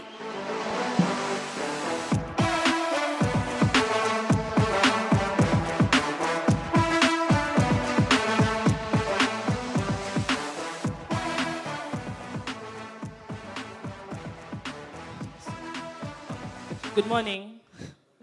My name is Susan Kihembe. I'm here representing Fortune Credit. And excited to be pitching to you about what we're doing in the climate tech space. Okay. So the informal sector workers form a huge part of the contributors of our GDP. They contribute a huge part of the economy. Unfortunately, because of their low income, they're not able to get funding from financial institutions because they lack collateral, they lack credit histories, and also they lack access to these institutions because they are in rural areas. So Fortune Credit was formed with the aim of bridging the gap between financial inclusion and the informal sector workers. Of course, despite having the financing aspect being provided, we've noticed that they've also been impacted by effects of climate change. So they will lose their livestock for the pastoralists, they will lose income from their farms because of drought, and also for traders in the event of flooding, they end up losing their stock. So now we formed Fortune Connect, which is an incubation in Fortune Credit, with the aim of bringing climate tech resilience solutions and mitigation solutions towards this target market. Of course, we've also partnered with it to be able to also facilitate technology for the lending services of our Fortune Credit. Now, these are the products that we currently have. We have Diva Donate, which supports pastoralists in the event of drought. We have Resilient Growth, which supports farmers in the event of drought or excessive rainfall. And then you also have Resilient Soko, which supports traders in the event of flooding. So far, we have onboarded over 2,000 persons over these 4 platforms. And yeah, we've raised over 248K in funding. And the 3 companies indicated below are the 3 of our partners across the products.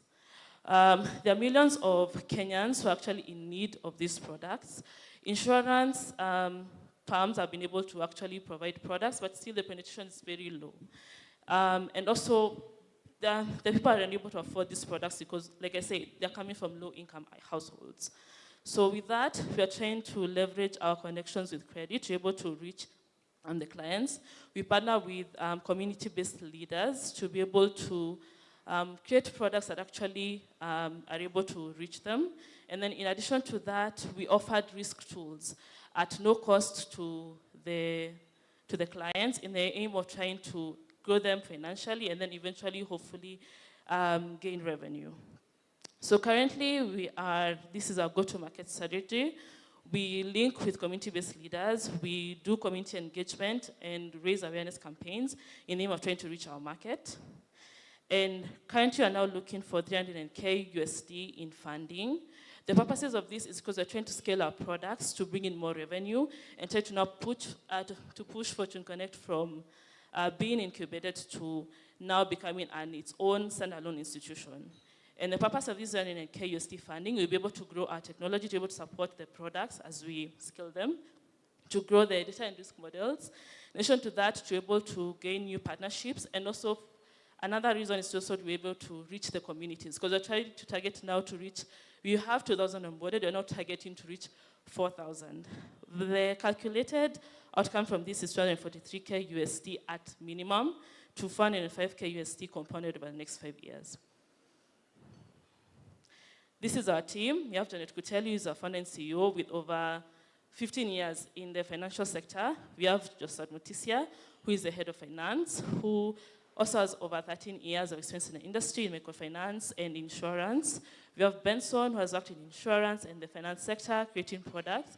And then myself, who's worked in, who has expertise in business intelligence and project management. So I'm calling on you to actually partner with us to be able to support families to be able to thrive despite the climate change effects that you're facing, and also bring financial inclusion closer to them. Thank you.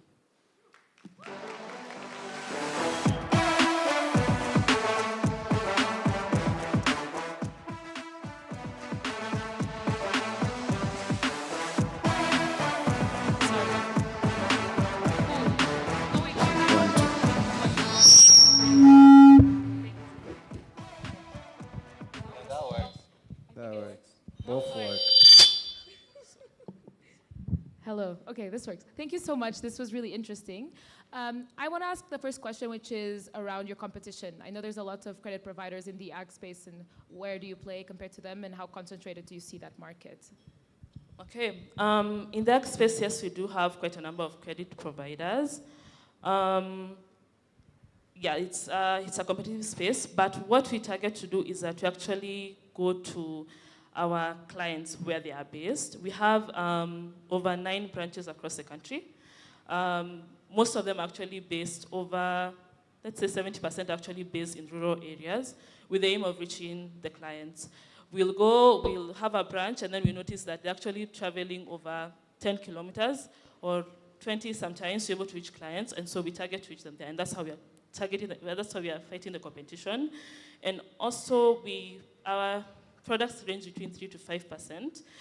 They range from agribusiness. We have products for Buddha Raiders. But for agribusiness, we also offer grace periods for the farmers to be able to accommodate the planting season whereby they're not earning any income, so they're just busy planting and waiting on the rainfall. And then now we start collecting after. So that's how we cut through, yes. Thank you. I have a question, and it's in regards to your revenue model. Maybe I missed it in the slides, but since inception, how much have you done? And with the capital that you're looking to raise, what will that do in terms of your top line? Thank you. So for the revenue model, currently we're planning to scale our products, because currently the products we've had, they're on the pilot phase. So now we're looking to get to move from that. The revenue model we're currently planning to use is to be able to, first of all, provide new assets to our target clients. From that asset, we expect to gain revenue from that. We expect to actually gain revenue from the assets. I'm trying to think of how to explain it. So, for example, we offer farm input financing. So if we give farm inputs, we expect a certain output from the farm, right? And so from that output, the percentage you sell, you give back to us. There's a percentage you keep and a percentage you sell.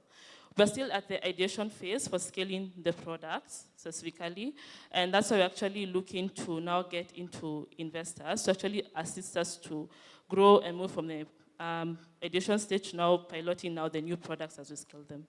Hope that.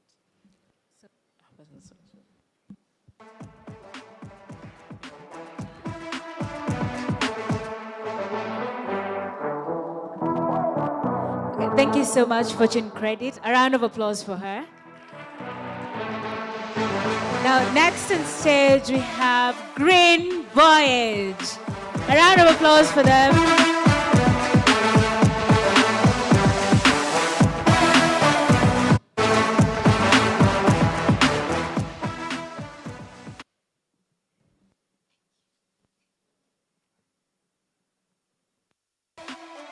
Hi, everyone. Yeah.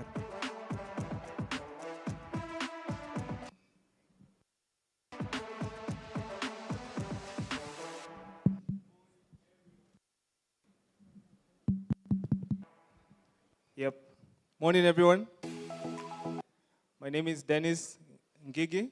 I'm the founder and CEO at Green Voyage. At Green Voyage, we are helping businesses, communities, and governments to monetize their sustainability efforts through carbon credits. In short, we are carbon project developers. So our story begins 5 years ago. It's peak COVID period. There's nothing much to do. And I found solace in something I love, hiking.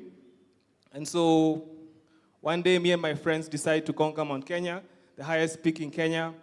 And once we get to the first camp, if you've done Mount Kenya via the Nanyuki route, the first camp we get to is Old Moses.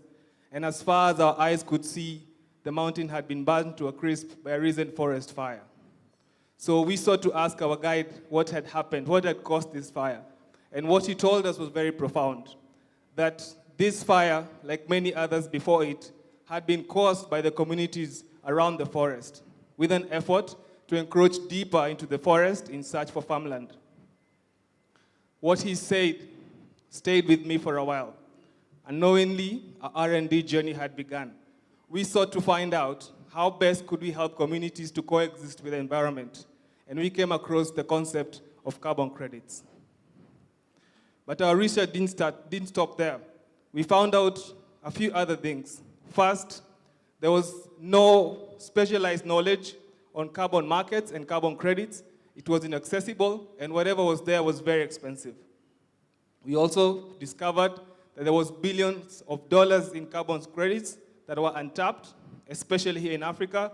And then, like Melanie was saying earlier, there's a huge demand for global carbon credits. Africa is only doing 2% of this. So what did we do? What are the solutions we came up for these problems? First, we offer end-to-end carbon project development. So we'll find your project at the initial stage, whatever sustainability or conservation effort you're doing, and we'll take you through all the way to credit issuance. Secondly, we have partnered with educational institutions in Kenya, and we offer professional programs around carbon markets and carbon credits, and this applies both for the investors and also for the carbon proponents. And also, we built a carbon marketplace platform where we are able to help the carbon projects we are developing to sell their credits. Our traction to date is a bit impressive, I would say the least. We are currently developing 5 projects. 1 is on biochar. 2, we have 2 waste-to-value projects. 1 is doing plastic waste to fencing poles. The other is doing plastic waste to eco-boards that are used to make some tables and chairs. Another is doing fuel conversion for schools, where they are converting them from using wood as a fuel to LPG. And another is using waste mango seed briquettes, waste mango seeds and turning them into briquettes. Once these projects are ready, they'll give us a decent revenue of $72 million. And currently, we already have around $5 million worth of carbon credits for sale. So any off-takers in the room, I'd love to have a conversation. But why us? There are many other people who do carbon project development, but we are one of the few out there who do the actual carbon project development. We provide the MRV services, and also we offer the marketplace, the sale of the carbon credits. We have also developed local expertise. Actually, 95% of carbon project developers are foreign. And then we operate with transparency and integrity at our core. The market opportunity is big, but I'll just go straight to the SAM. The 1% that we can actually get is 851 million in the next 2 to 3 years. So how do we make money? First, on carbon project development, we make at least $50,000 for every project that we develop. And then we make at least 10% of every credit that we sell. And then we also make fees from the professional courses that we offer in partnership with the educational institutions in Kenya. And this is our team, founders in their own right. I have 15 years experience helping startups across Africa to scale across different markets and launch new products. Zisa and Felix, they are part of our board and they help with our strategic vision. Lawrence leads our solution architect, and Marie is our director of projects. Today, we are asking for $1 million. So this money, we're going to put it into good use once we get that check. 500K of that, we'll use it to develop at least 10 new projects. 200K of that, we're going to use it to build our own DMRV platform. We are currently bleeding a lot from the yearly licenses for DMRV. And 3 is to grow our team with the remaining 300K. Thank you, and I welcome any questions.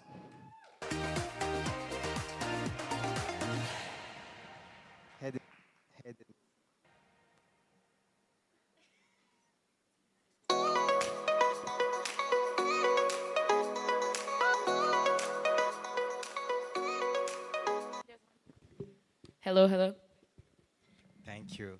Hey, Dennis, really good presentation. So great to see the progress since the early days of Thank you. The project. Really well done. I have a question around the mechanism of the whole process, right? Do you pre-sell the carbon credits, or do you develop the programs, the projects, and then eventually go to the market? And if that's so, how do you ensure that you align to what potential buyers expect to get? Does it make sense? Yes, it makes sense. So we have negotiated with several off-takers on pre-purchase agreements. So using this pre-purchase agreement, some of our projects are able to access financing from local banks. Very good point. I think that's where I was going. So why the point of raising, right? It seems like you can basically either get an advance from the clients, you can finance it with banks if the contracts are signed, and it seems like you have good pipeline of projects. So what's the whole point of raising? So one thing you'll notice that some of the projects are self-funded and some we also fund. Yeah, but you have the contract signed, so you can. Yes. So we have the contract signed. So the clients have already paid in advance, and we are procuring offtake agreements for them as we develop the projects.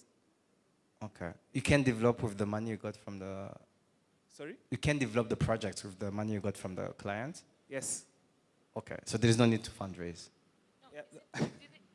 Do they buy like a right to purchase, or do they pay you up front? Like, no. What's the cash? So if you go to any bank right now and ask for financing to develop a project, they'll ask for the offtake agreement. But so it's an offtake, so they'll pay you at the end of the contract. They don't pay you up front. It depends on the offtaker. Some will pay you up front, some will wait until the credits are ready.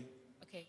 Well, I don't know, we don't have a lot of time, but I know this space is like famous for having a lot of stakeholders that kind of deteriorate your margin as you certify and you trade. Who do you work with, like on the market side and the carbon certification side? On the market? Like the certification, verification, voluntary market? Yeah, so we have partnership with a couple of VVBs, all accredited by the different accreditation bodies, like Verifit, Bureau Veritas, VKU. So your margin is after their cut? Yes. Okay. Thank you. Awesome. Okay, thank you very much, Green Voyage. A round of applause for him.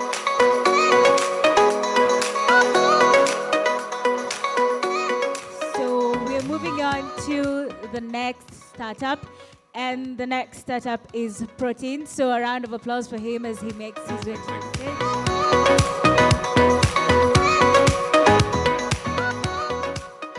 Hi, everyone.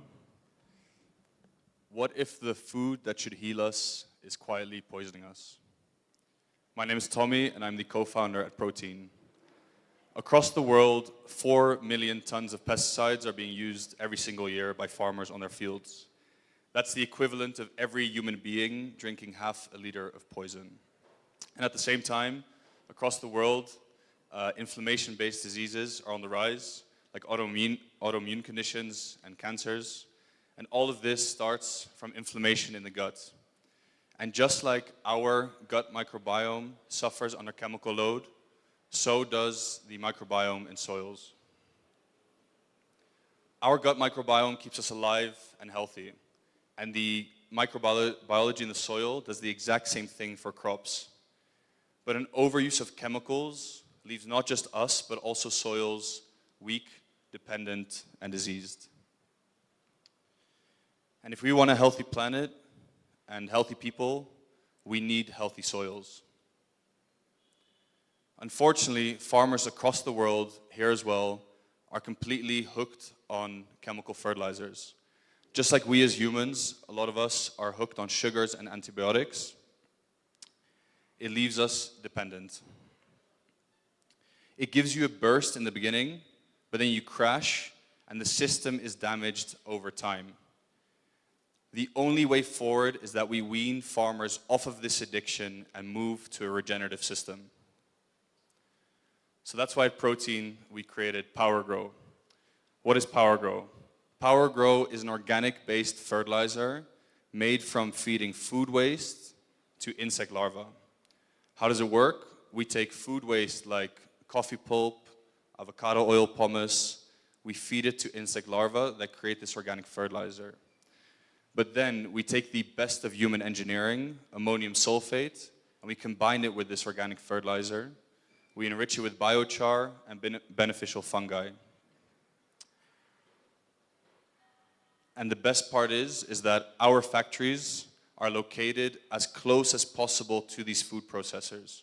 So you eliminate the need for waste transport and emissions, closing the loop from food waste to food security. And the results?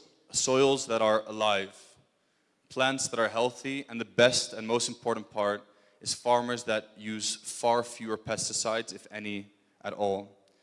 And just like when humans eat biological and organic, we increase our immunity, we do the same with soil biology. Because a strong soil has healthy plants which are naturally disease resistant without the need and overuse of chemicals. And the Pro team, we've been standing strong since 2018.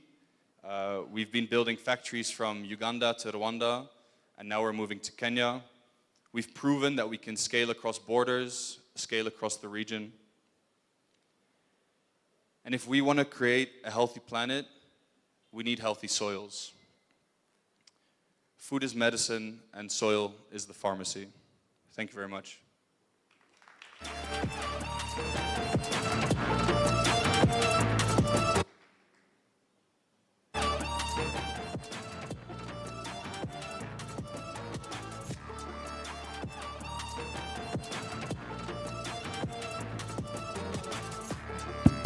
Hello?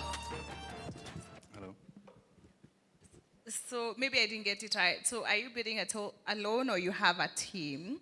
And then also I'd like to know how your competition looks like, and as well, how much does a sack of fertilizer go for? And yeah, how much have you made so far? What's the traction? Okay, so the first question, I'm definitely not alone. We're a team of 37. Me and my co-founder. My co-founder is the engineer. He's a biosystems engineer.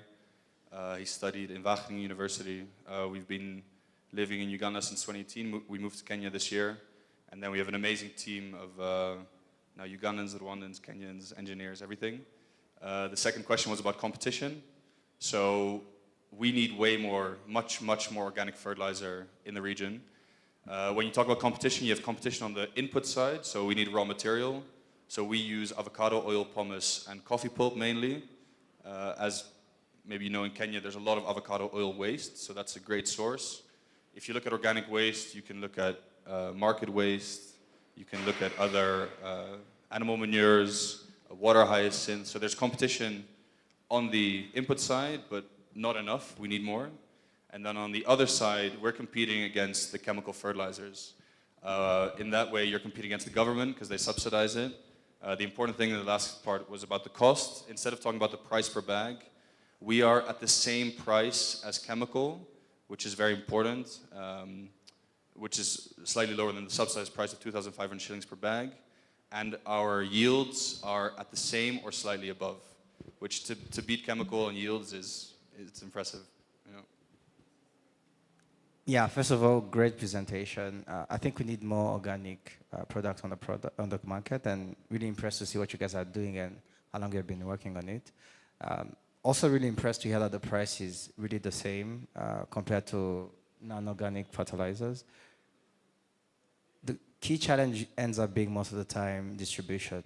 These kind of corporates have access to like the deepest place. Like you can go in the deepest place up country, you'll find non-organic fertilizers, right? Yeah. So that's one, and then two, there is like just people are more used to like these kind of fertilizers. A farmer basically has 2 or 1 harvesting season a year. They don't really want to try out different things and see who's the result, right? So, yeah, question is around how do you think about all of that, and what's your typical like client profile? Okay, so first question is on distribution, which is very, very key, right? To get eventually we need a bag of 50 kilos to get to the farmer to apply it on their plant. A smallholder farmer might use 2 or 3 bags maximum on their acreage. Of course, in Kenya we have slightly bigger farms than in Uganda and Rwanda. On distribution, we do partnerships. So the first one is with K+S. It's this massive German organic mineral provider. So they provide us with the minerals. They already have a distribution network. That's the first one. Second one is corporate partnerships, especially in the coffee sector. So we transform coffee waste, and in return we get access to all of the farmers, and we get to be around their rural areas. And then lastly, we're doing B2C straight to farmers as well. The education piece, because you really need to educate the farmers that this works, and especially if the cost is really the same, it's hard for them to see the value addition, right? I'm sure they understand it's organic, but for them, they have been using this type of fertilizer for the last decades. To switch all of a sudden for the same price, it's how do you do it? How do you communicate the message? So yeah, it's very quick. So on the education piece, our competition is two things. One is switching farmers from chemical to organic, or farmers that use nothing and to use something, right? So from chemical to organic, it's happening naturally, soils are degrading, and farmers are seeing the need to have an organic input.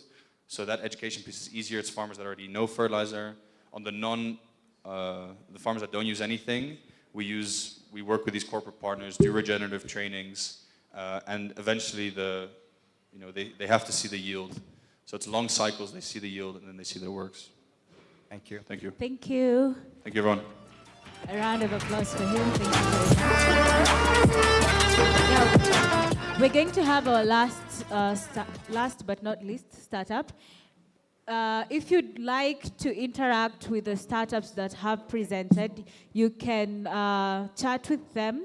On my right, there's a launch there, the AfricArena Wired. You can just chat with them for 10, 15 minutes, get to know what they do and so on, maybe also contacts and everything. So if you'd like, anytime from now, you can just move there and have a word with them. So without further ado, I'd like to call upon Majestic Zero Waste. A round of applause for them.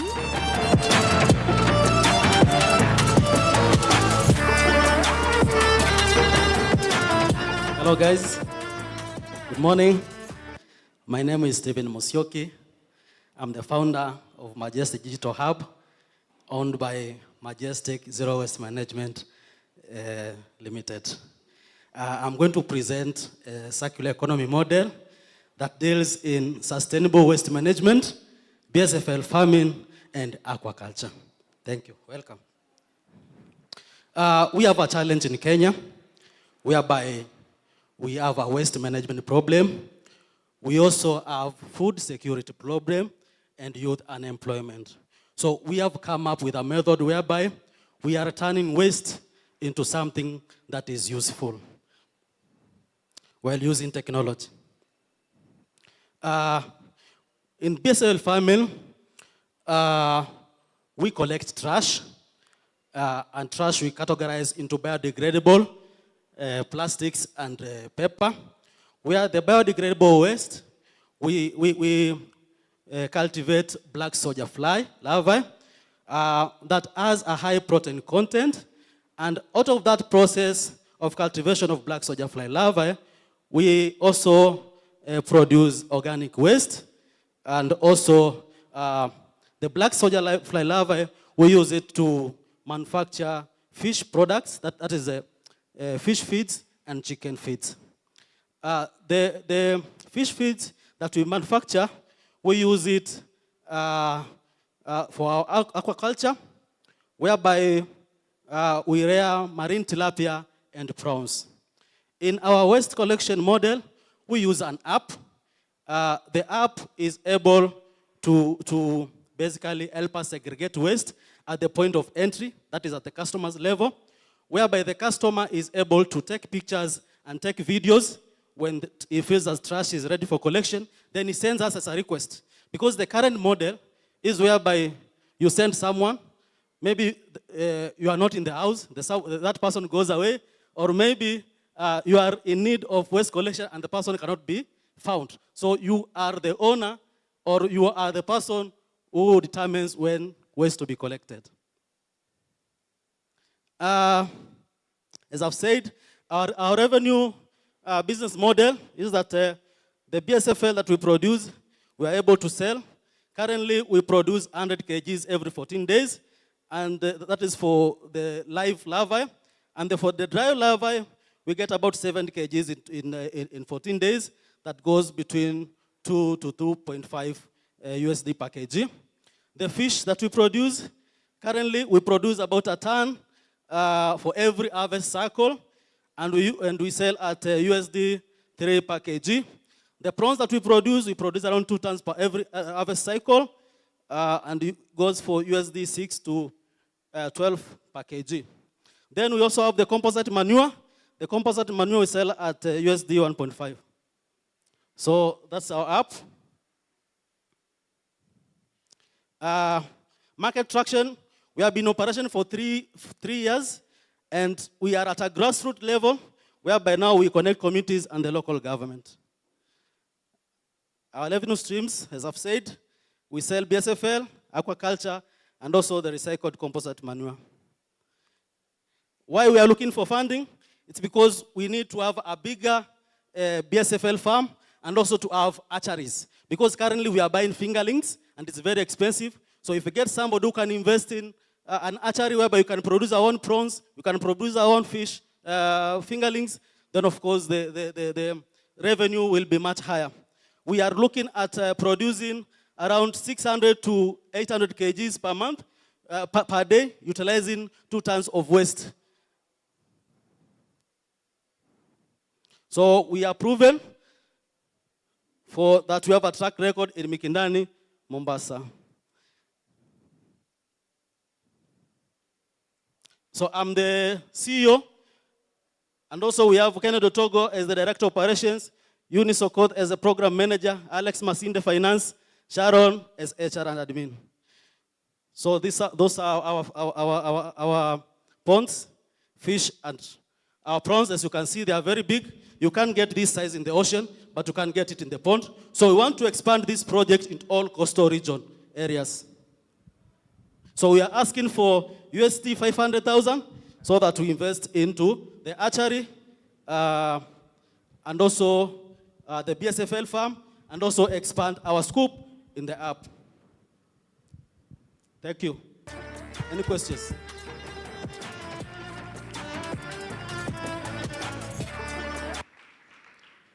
Thanks, Stephen, for the presentation. Hey, Stephen. Yes, here I am. Do you wear glasses? Is that why you couldn't see me? I was trying to identify where the voice is coming from. Okay. Yes. Really good presentation. And I Thank think you so much. We really need more investment in the aquaculture space. I'm from Burundi, and on average, Burundians eat meat twice a year. So I'm really passionate about this space, and I think what you are doing is very significant. Thank you so much. I have a few questions. Yes, the first one is on the BSFL model. I think the price is around 120 to 180. That's how you sell it? Yes. Okay. How much is the competition selling their products for? Currently, very few people are engaged in BSFL farming. No, the competition who are not doing BSFL, who target the same customer base. Come again, I'm not getting your question. Who do you target? Maybe.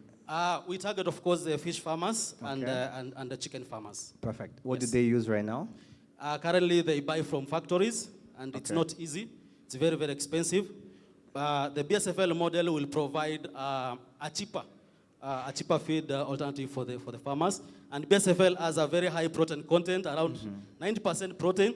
So if you are looking for healthy fish and healthy chicken, this is the best way to go. Yeah, so what they are currently buying, how does it compare to your price? Okay, you see currently I think a bag of chicken feeds goes for around, for 25 kgs, around 5,000, 3,000 to 5,000.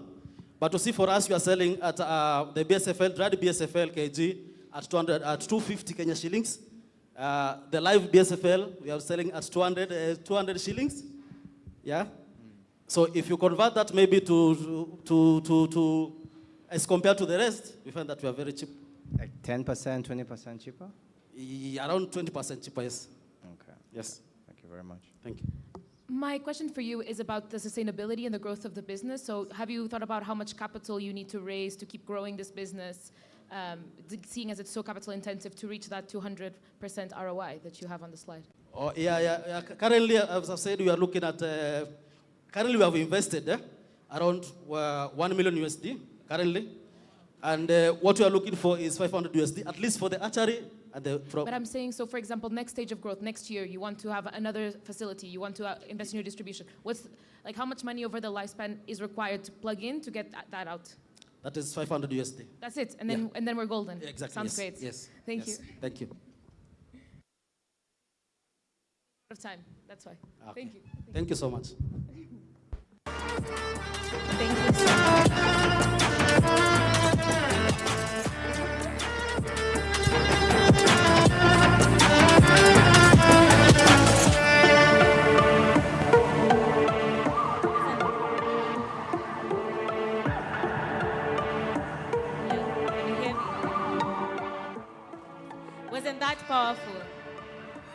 weren't their presentations powerful? They were, right? So let's give them a powerful round of applause. 1, 2, okay. Wait. Ready? Let's do it together. The count of 1, 2, 3, let's go.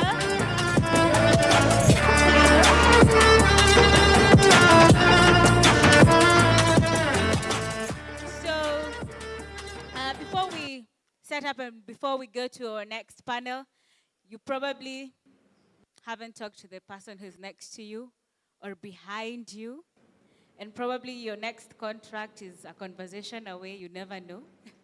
So have a chat with the person next to you, the person in front, in the seat next to you, at the front, at the back, because you never know. You just never know. Say hi. Doesn't have to be anything serious. Say hi, know their name, what they do. Yeah?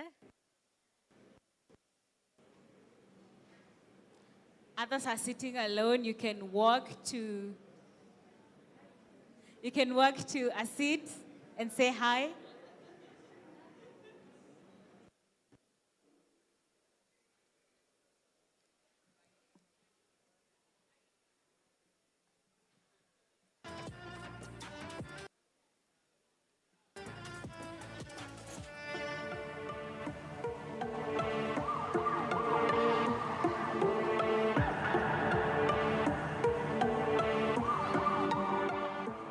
Okay.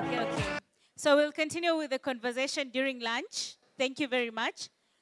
I'd like to invite our moderator for the next panel, and that is Mr. Abel Boreto, who is the investment director at Novastar Ventures. So a round of applause for Mr. Abel. Class, let's come back. Thank you.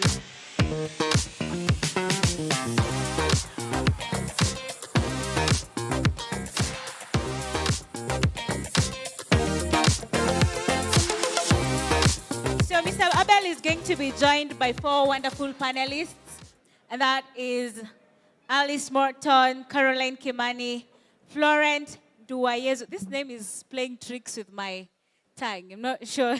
Florent Duwayezu and also Karaoke Kifadhi.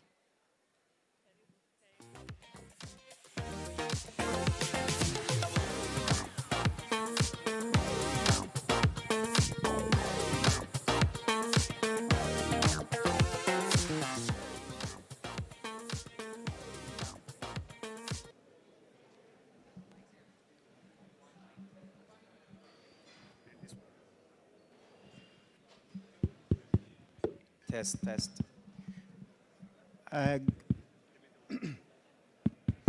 Good afternoon, everyone. So welcome to our session. So today we're going to...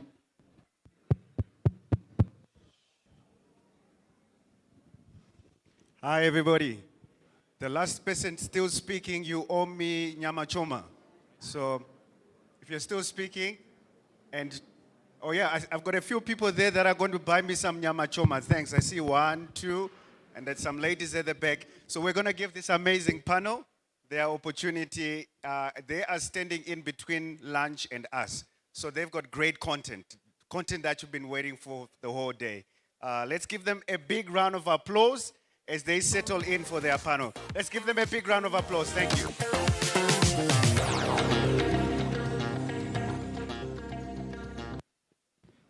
So good. Happening. Can you hear me? So good afternoon, everyone. So welcome to our session. So today we're going to be talking about AI and carbon. So these are very interesting topics and the intersection between the two AI or the two buzzwords. And so I have 4 panelists here who will talk about AI from 2 points. So AI, so the topic today is around carbon, and carbon is one of those really transformational products that can create a lot of impact for communities on the continent. And how can we use AI to solve for some of the challenges we've been seeing in the carbon markets, which is around verification, accessibility, ensuring small players, whether it's smallholder farmers, or whether it's like small companies or startups on the continent to access these carbon markets. And the other one is the scalability. So scalability has been one of the biggest challenges in terms of verifying and ensuring that some of these carbon credits are generated at scale to benefit the different communities. And we've already started seeing AI really transforming this space, whether it's using satellite imagery to verify carbon credits, optimizing agriculture, optimizing energy, optimizing industry to ensure that we reduce carbon emissions in those cases. And perhaps one of the things that we're going to explore today is how can we use AI to unlock some of the business models that can scale on the continent and benefit a lot of people on the continent. And so we'll have about 30 minutes where we'll explore 3 key topics. One of them is how can we use AI to build trust and also transparency in the carbon markets, which is one of the biggest challenges that we've been seeing in the space. And then what new markets, what business models, what opportunities can AI unlock in the carbon markets? And then the last one is around, what are some of the bold steps that we need to be taking, whether it's our governments or whether it's the startups on the continent, to ensure that the future, the carbon future is fair and transparent for everyone to access. And so at this point, I'll have my panelists introduce themselves and so tell you what they do and then also how it relates to AI and carbon. And then after that, we'll go into the Q&A session for the panelists. So thank you so much. So over to you at the far right, Flo. Thank you very much. Really excited about this panel. My name is Florent Doyezu. Thank you, Mariana. But I usually go by Flo.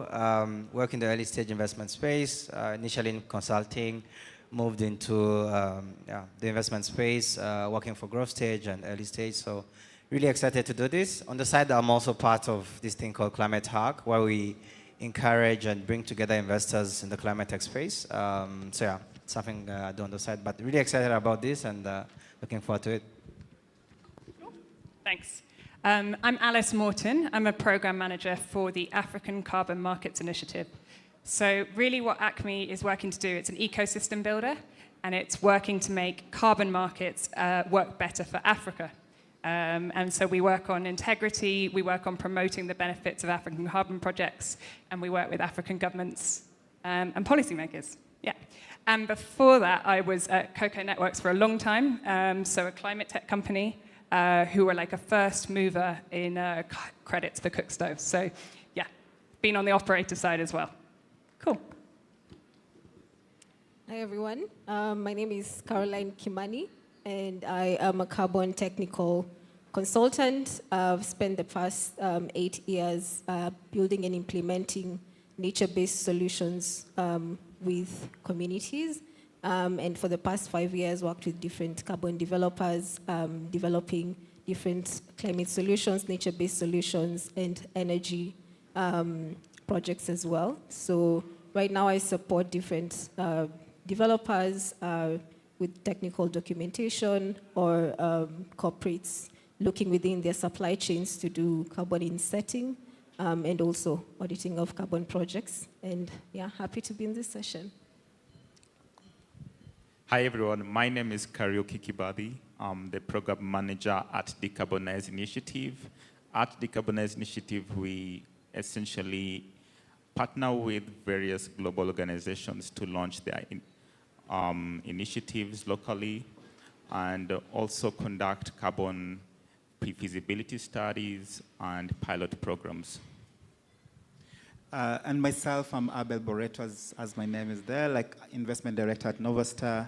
At Novastar, we do have our third fund, which is investing in the climate space. And so we've invested in a few companies that are using carbon credits to either subsidize some of the products and essentially ensure their products are affordable and also ensure that they can scale. So one of them is Cocoa Networks. We've invested in Cocoa Networks in the clean cooking space. We've also invested in Systema Bio that is using carbon credits to reduce the cost of their biogas digesters, enabling farmers to access those products. And then we've also invested in a few electric mobility businesses here in Nairobi that are also using carbon credits as probably an additional revenues to that. And so happy to moderate this event today, and yeah, looking forward to all the insights from my panelists.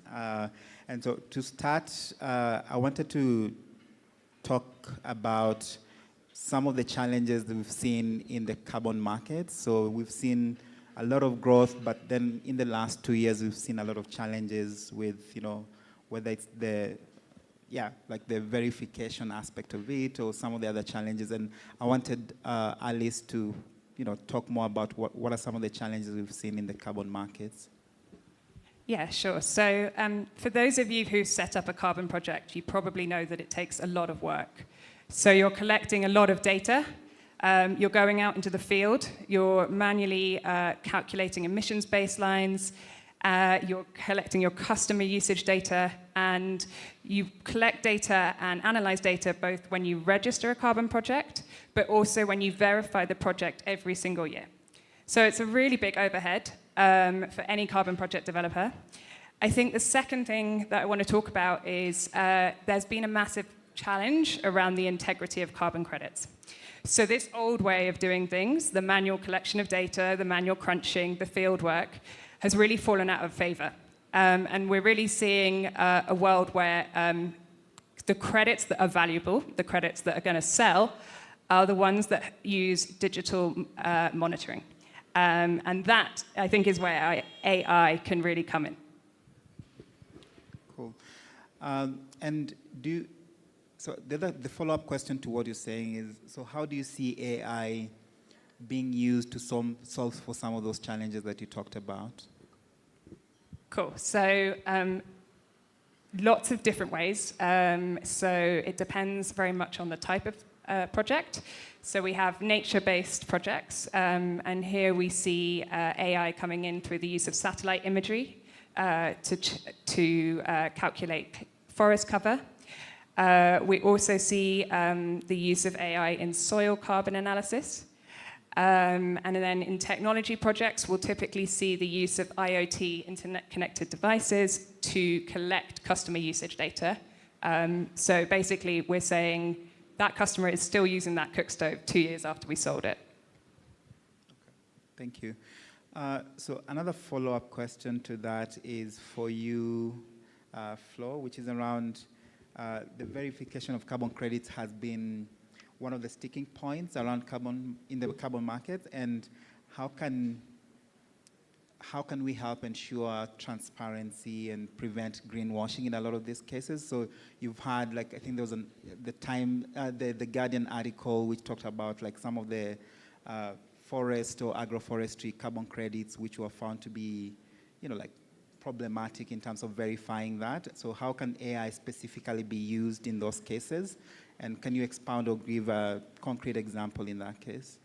Sure, happy to do so. First of all, thanks for the question.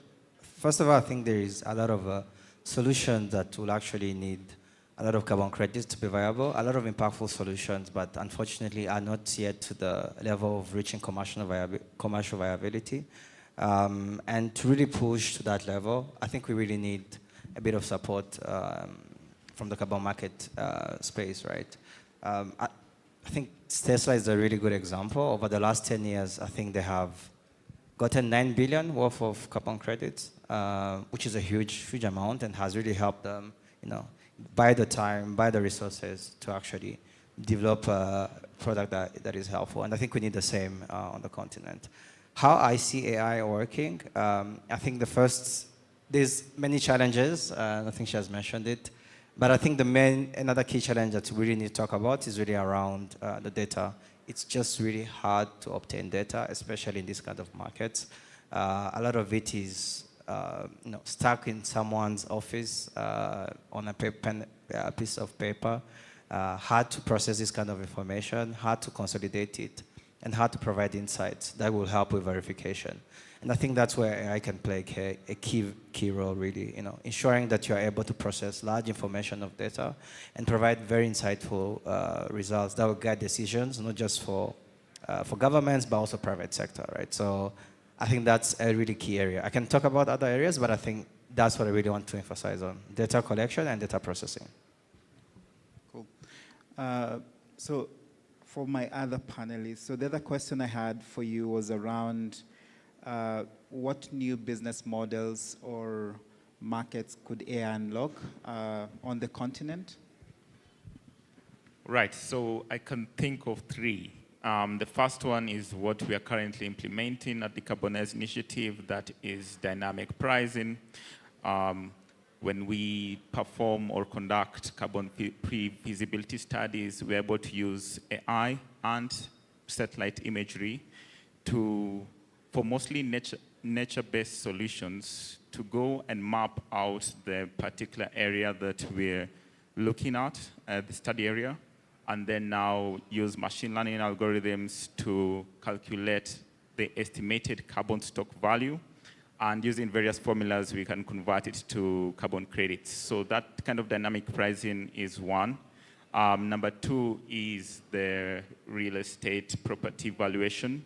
So just the same method, AI and satellite imagery can be used to value various properties at a much higher value compared to others. For example, maybe one is in an area that is full of forest and everything versus one which is in the desert. Of course, the one in the forest is going to be much more value. And then the third one is in terms of like platform that brings various stakeholders together. For those who understand the carbon markets, they know that it's not easy for anyone to just come in and launch a carbon project. You need lots of funds and the stakeholders to, especially the grassroots farmers and everything, they are left out. So if we're able to have an AI model that can be able to aggregate all these stakeholders together and make it a bit fair, that would be amazing. Okay, thanks. So one of the biggest challenges I've seen in the space is essentially for smaller players. So the time it takes to verify the credits is one of the biggest challenges, and then the other one is around the verifiers, right? So you can produce the credits, but then it needs to be verified, and that can be a very long process. It could be like two years before you can actually monetize the carbon credits. And so, like, how do you guys, or like, what are some of the solutions that, besides AI, that we could come up with to enable more people to access those credits by either, I don't know, whether pre-financing them so that they can generate those credits, or aggregating, different players, or using technology in some of the cases to do that. And then also, like in terms of how do we get more verifiers based on the continent, because if you see, a lot of the verifiers are coming from abroad, and it takes time to get their time or to get them to come here, and that's very expensive because you need to cater for their cost to come here. And so could you just talk to that, and probably like some of the solutions around that? No, I think Caroline probably can answer that question, and then Flo, you can probably chip in. When I started developing carbon projects, it was a very manual, tedious, time-consuming task, especially for nature-based projects, as Alice was saying. And just tasks like defining the baseline of your project area would take months of work, looking into loads and loads of satellite data that were not very that did not have fine resolution.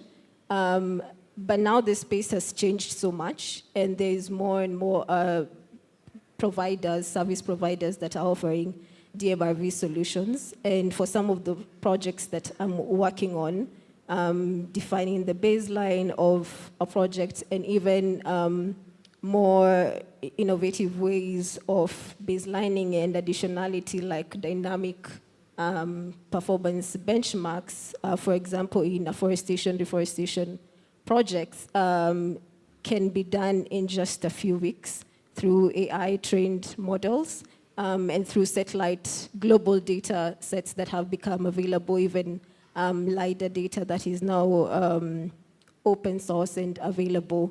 And these data sets are used to train AI that is then enhanced by ground truth data. And then the ground truth data then takes even less time, which was a very tedious process. And therefore, you can reduce on your sampling intensity and then use that hybrid approach to develop what you would call high integrity, high quality data. And therefore, when buyers or investors or whoever is retiring the credits, then they have confidence that the baselines or the crediting is conservative and that it is not merely based on counterfactual estimates. So that has really changed the space. And even the standards that are coming up, your legacy standards like the Veras and the gold standards, but there is more and more newer standards that are coming up that have taken more and more advantage of these models, and therefore even supporting carbon developers, supporting them with the development and the data processing. And through AI, that has even enabled smaller and smaller projects to access the space where MRV, the heavy MRV costs could really lock out small projects. So I think the space is really changing, and we will see more and more accessible projects. But of course, the lower quality projects will get squeezed out. So we're seeing more and more calls for high integrity and data that is verifiable, and AI has a strong place in that. So the other bottleneck with carbon markets or carbon credits is around regulations, right? So you've seen a lot of governments trying to get bring regulations around, or whether tax some of these revenues that you're generating from that, or have oversights in terms of how you're engaging communities in some of these projects. And so what's the role of governments in facilitating a lot of this interaction, or a lot of this, carbon project development on the continent? Because I think in some of the cases it's become a bottleneck because they want to tax everything and prevent developers from actually accessing those markets. And then also on the compliance side of it, it's like it's still a very tedious process to get a letter of no objection from the government. And so how do we ensure that governments are playing a better or facilitating a lot of the project developers to access those markets? So I don't know, Alice or Flo can answer that question. Yeah, happy to answer the question. I think I also tie it to the previous question that you asked. I think we have a problem about not understanding the local context, right? And the first thing that is a huge challenge around that is the lack of data. And I think Caroline just really provided a really good path to actually collecting more data, using satellites, drones, IoT devices. And I think that's one way. But the second thing is really lack of clarity on two levels. The first level is regulation. We don't really have encouraging regulation for such projects. And I think I see a lot of capital going towards investments and project development, but we need more advocacy, more policy advocacy on that side. I think there's just no way around it. And I think there should be a certain part of the budget allocated to that. So that's the first thing. The second thing, I think we also need to decentralize the international organization in charge of verification. That will also guide our government in terms of what type of regulation would be ideal. I think we don't have enough organizations based on the ground, basically providing standardization of the processes. And having such organization will really guide the regulation and how we shape the laws in charge of this space. Yeah. Thanks. Any additional comments on that, Alice or anyone else in the panel? Yeah. Is it on? Okay. So I was going to say, actually, Kenya's done a lot around regulation. So Kenya's kind of been a leader in carbon market regulation. And so I don't know whether I would say that the regulation, there needs to be more. Maybe it needs to be clearer. But yeah, I wouldn't necessarily say there needs to be more at this point. I think the standards are clear. I think that you're like aiming to, African carbon project developers should meet the global integrity standards, but they shouldn't feel that they have to go beyond, because that's putting an unfair additional cost on them. Yeah. Just to piggyback on what the rest have said, we have this data bias, so most of the data is collected from Western countries, and there's not much localized data sets, so that will be, I think, the first step that the government should look into, helping us gather and train models with localized data sets. And the second one would be to help with building data centers. And these data centers should be open source. So this means that various companies, organizations can tap into that and train their models in a shared collaborative way in order to have like this kind of interoperability and ensure data integrity. Okay. Cool. Yeah, I mean, sorry. Yeah, no, I think regulations are definitely an important piece of developing the market, and it also provides confidence to investors looking in that it is a regulated space. Of course, there's been integrity concerns and a lot of scrutiny into carbon projects. So those safeguards are very necessary to ensure that carbon projects are being developed in a fair and equitable environment. But of course, there's also a balance which allows enough investment to flow into those projects, because they are very, most of them are quite capital intensive and would require that kind of investment coming from outward. I think what the other side of that is that it introduces some level of bureaucracy which already exists in the carbon market with registering carbon standards. So just governments making that process a bit smoother for developers and not adding extra hurdles, like documentation that needs to be submitted to different offices at different levels of the government, from county to national, and different offices also not communicating very well. I think those time constraints add extra cost burdens to projects, and in that way also limits the growth of the market. But definitely a much needed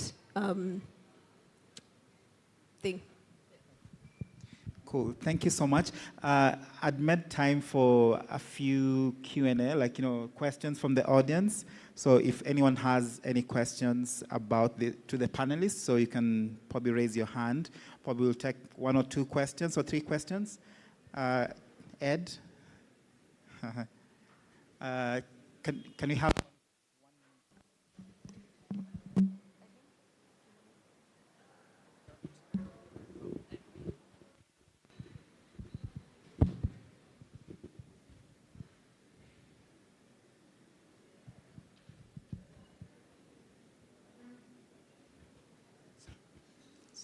Hope it's going to be worth the wait.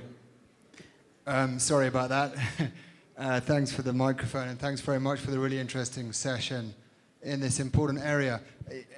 Abel, I'm going to ask for 2 questions if it's not too greedy. Yeah, no, you can ask 2 questions. Yeah. Make it brief. Okay, fair enough. The first one I think is, how do you, sorry, I'm Ed Burbage, I'm with Icon, we're a tech investment bank.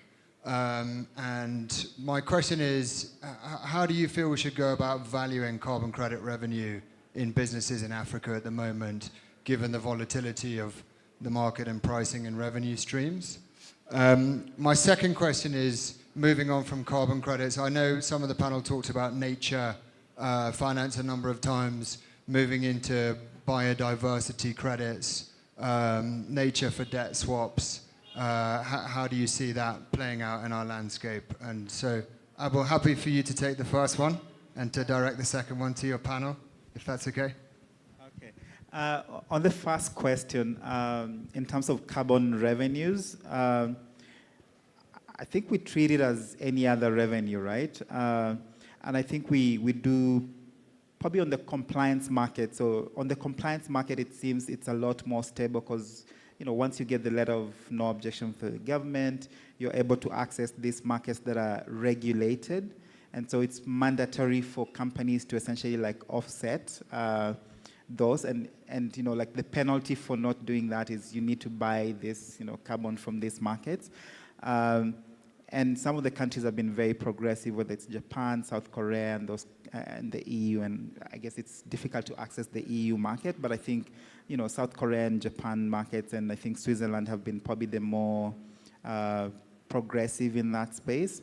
And so when I look at carbon revenues, I kind of try to split it between voluntary and compliance, because I think voluntary is very volatile and you can't really predict, and it's a lot of time it's probably not recurring compared to compliance, where, you know, once you've pretty much signed up, I think there's more predictability around that. And so in some of the cases, obviously some businesses we've invested in are entirely dependent on carbon revenues, and so that's the main revenue source.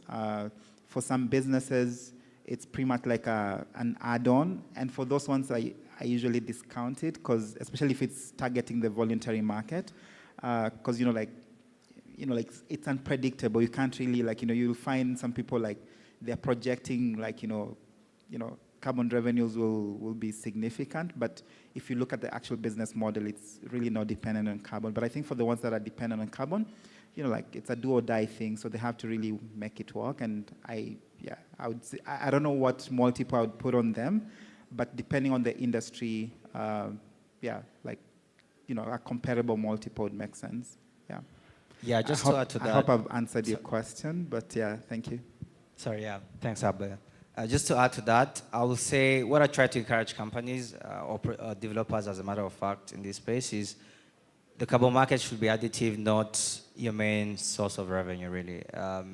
What I have seen in most places, or what I encourage, because when you truly depend on these kind of markets and the prices are very much shifting, it's really hard to predict revenues, that's one. And then two, one thing I always encourage companies is to invest a lot in your research and development, your R&D. I feel like the carbon market should really be offsetting a future cost, so ensuring that basically you are more sustainable on your own in the future. So if the carbon credits are able to actually help you to reach that kind of level, I think it's very helpful, instead of just being your whole source of revenues. For the second question, could you answer that, Alice?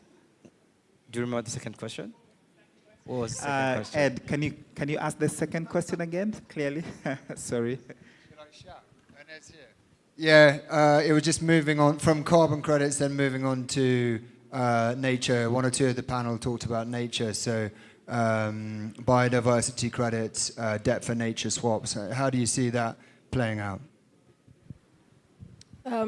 So yeah, biodiversity credits, how I'm seeing it, it's pretty nascent, and there's still a lot of thinking going in there, and learning is also from what we've seen from carbon credits.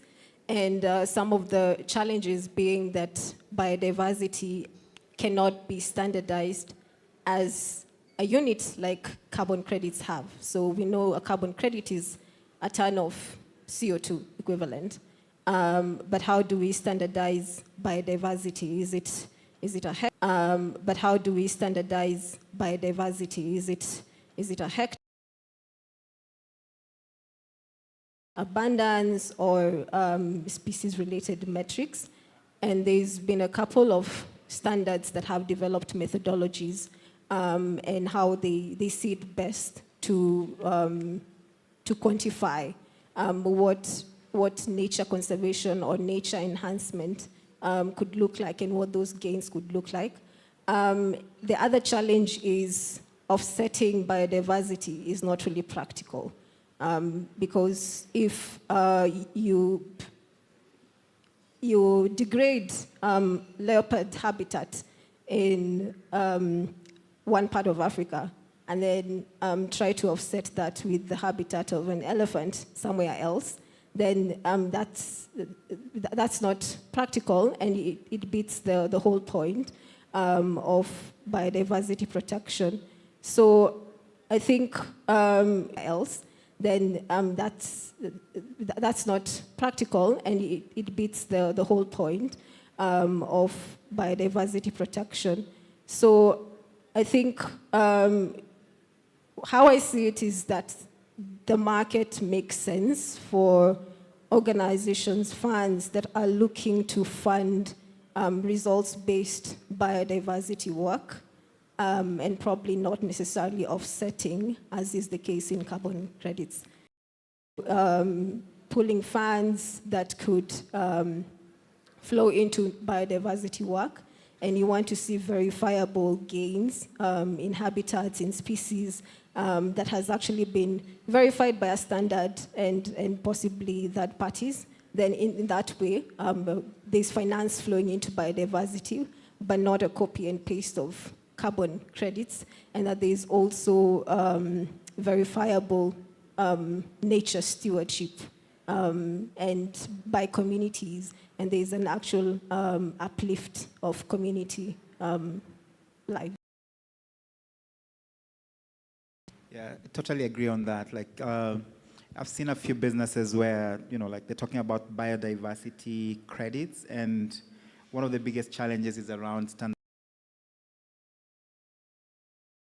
Hopefully AI can help figure that out, whether it's using satellite imagery to enable you to, and then combination of that and AI to kind of enable more of those to be standardized. But for now, I think the biggest challenges has been essentially you need to have a combination of on-the-ground truth, like in terms of having IoT devices planted in the forest and all that stuff, but it's very tedious job and it's very hard to verify. But hopefully with new technology, AI and all that stuff, that will happen.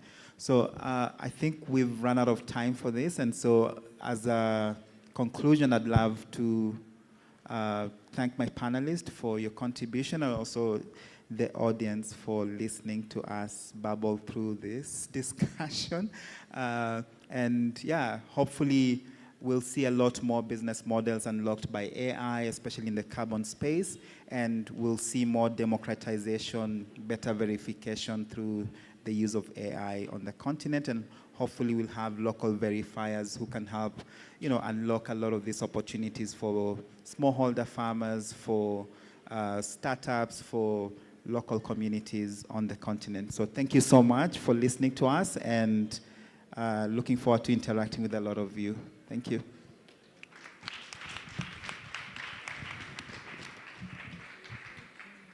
Thank you so much. Just remain for a photo, but stand and couple up for a photo.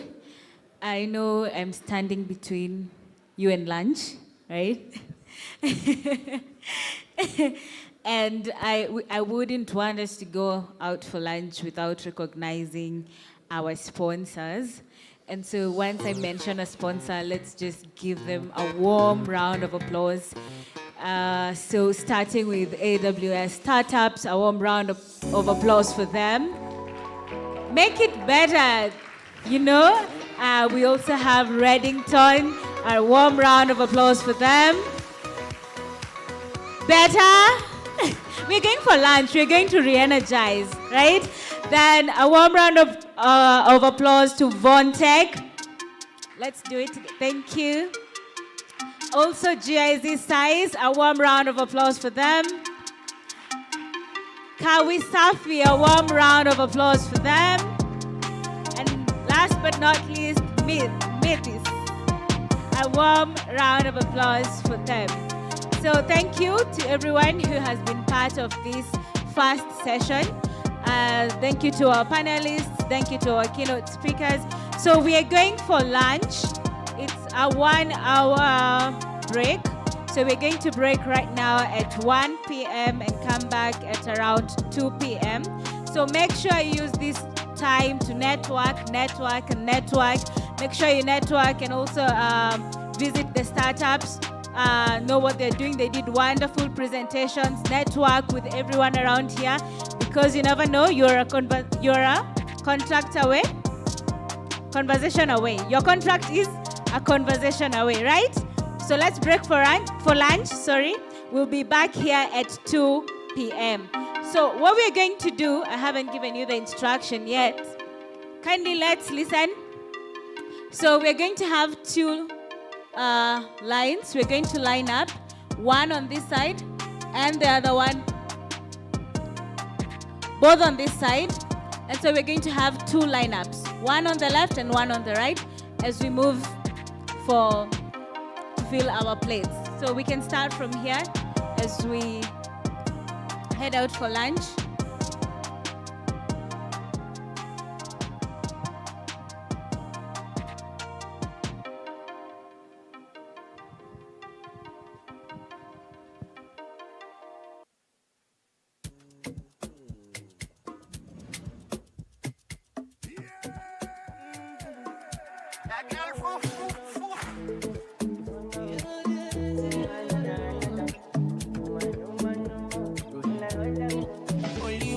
Feeds my chest, your back asset. You know they play my chumba rest. Me see my jolly, but no bata me kongo no. Baby kongo so. You dey see me no fit kill am for my head. I need to know where you did. Oh yes, me all okay. Shabali girl no delay. Oh my nest are not ready. I need to know where you did. Say me all okay. Shabali girl no delay. My nest are not ready. Come to my leader. Oh, excellent, excellent, oh, excellent. Excellent. You go in for emergency. Excellent, excellent, oh, excellent. Excellent. You go for emergency. Tell me I need you. You make a man feel in you. All I want is you. Oh, yeah, tell me what I don't feed you. I you, whatever you want I could give you. Oh my baby boo. 247 girl I'm ready. Body set it, put on my shit for my baby. Wanna do many telling me.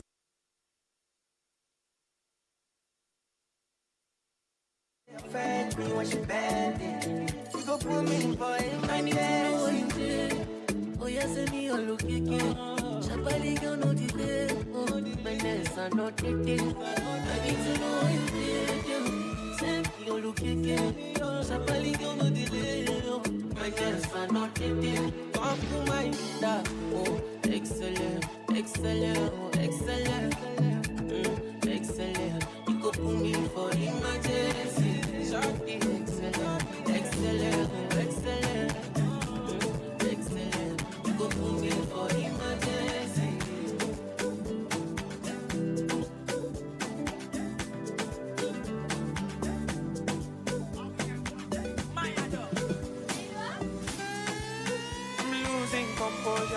I really need to focus.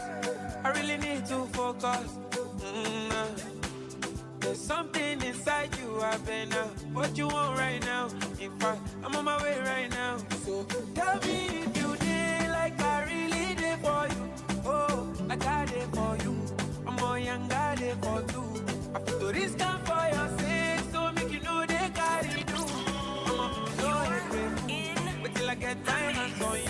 I need your body closer. I love you when you bend over. Telling me make I come over. Take one. For your sake I pull over. I need your body closer. I love you when you bend over. Telling me make I come over.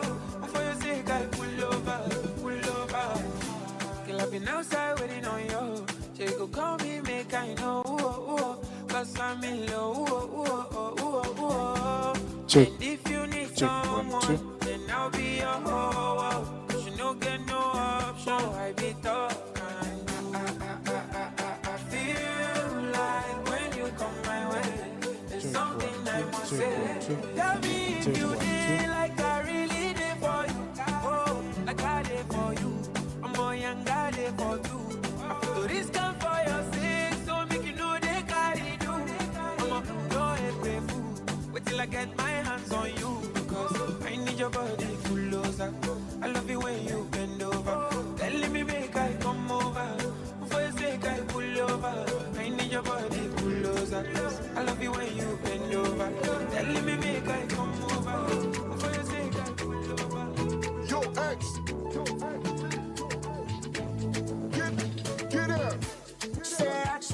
louder than voice. Say I took the dog, make I show my work. She tell me say left not done by done. Say coach my turn, money don't involve. I'm single, I'm not searching. I'm tired of the talking. I'm only for the money. Come my feet to walk up on me. I'm single, I'm not searching. I'm tired of the talking. I'm only for the money. Come my feet to walk up on me. Relationship I no do. The deal I be I no do. Me have to find my over. Relationship I no do. The deal I be I no do. Me have to find my over. She say make a bust down me, I boss. She no pity my boss. Give am round of applause. I'm gonna be say you ain't me no boss. I don't do these things by force. I demand of some flaws.